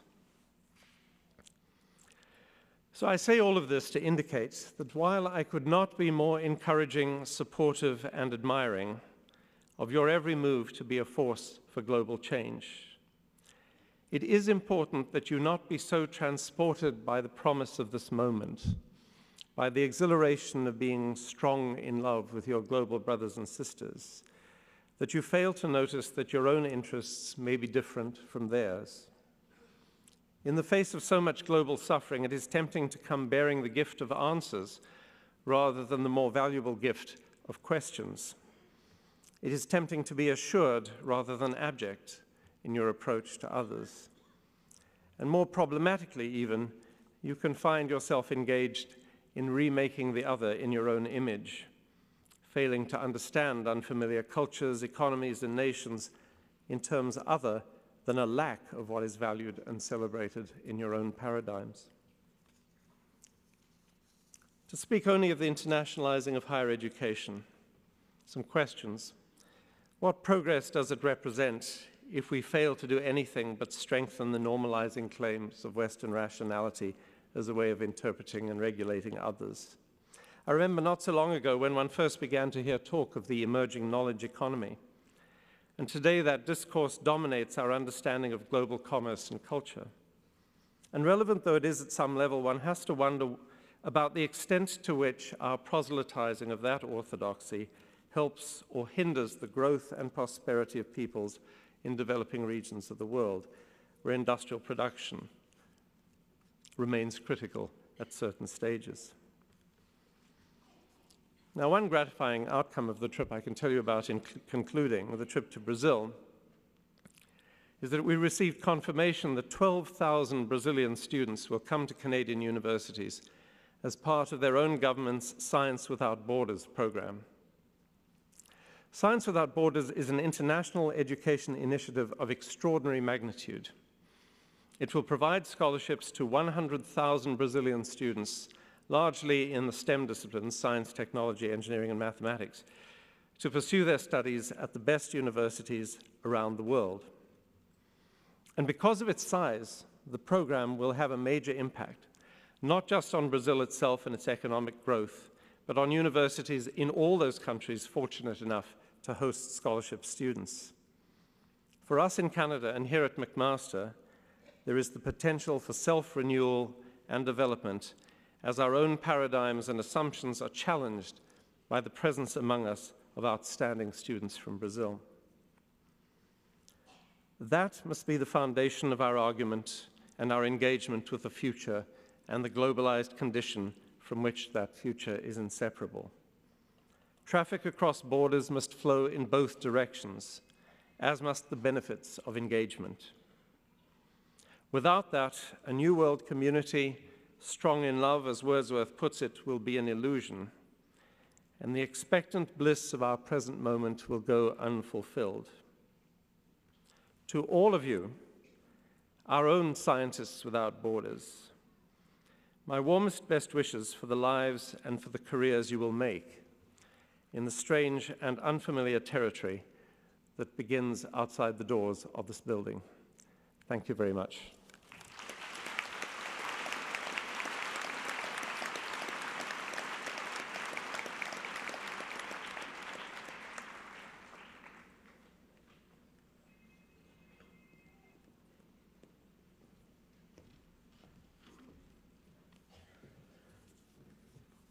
Well, I said in my opening remarks this morning that this was to be a day of celebration, and it has been. And I offer my congratulations once again to all of the graduates here today and their friends, families, and supporters. This is, as we said at the outset, the 500th Convocation of McMaster University. I graduated from this university in 1962, 50 years ago, at the 63rd Convocation of this university. In other words, in the first 75 years of the university, there were 63 convocations.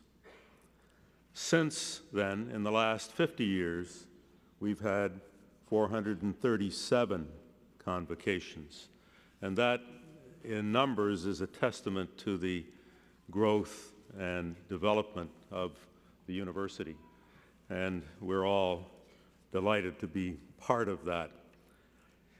We heard today inspired remarks from our honorary degree recipient, Michael Cousins, Dr. Michael Cousins. We heard inspired remarks from our valedictorian, Riaz. We heard equally inspiring remarks, if not more so, from our Dean Kelton, from Mark Fraser, and finally from our President, Patrick Dean. All of those remarks, I thought, were particularly appropriate as we celebrate the 500th convocation of this university.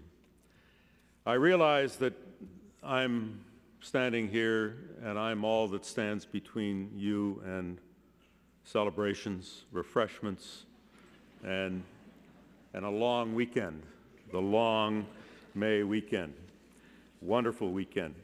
So I propose to close the proceedings with an announcement that flowers that have been delivered for graduates will be available at the coat check in the main lobby. I'd ask you to please remain standing at your seats until the academic procession and the graduates have left the hall. And I'd ask you now to stand and join with me in the singing of our national anthem. After the singing of the anthem, this convocation stands adjourned.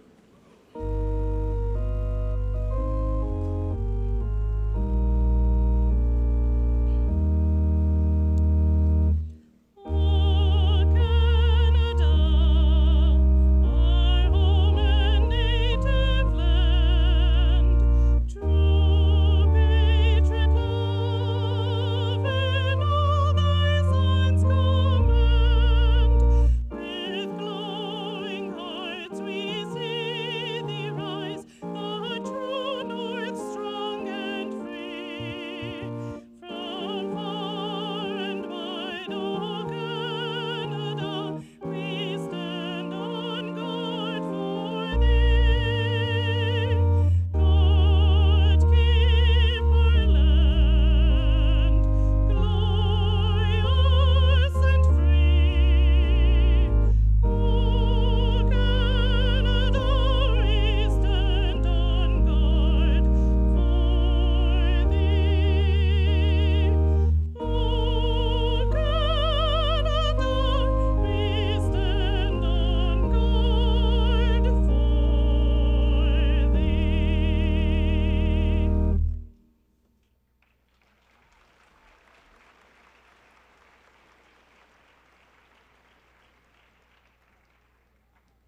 you.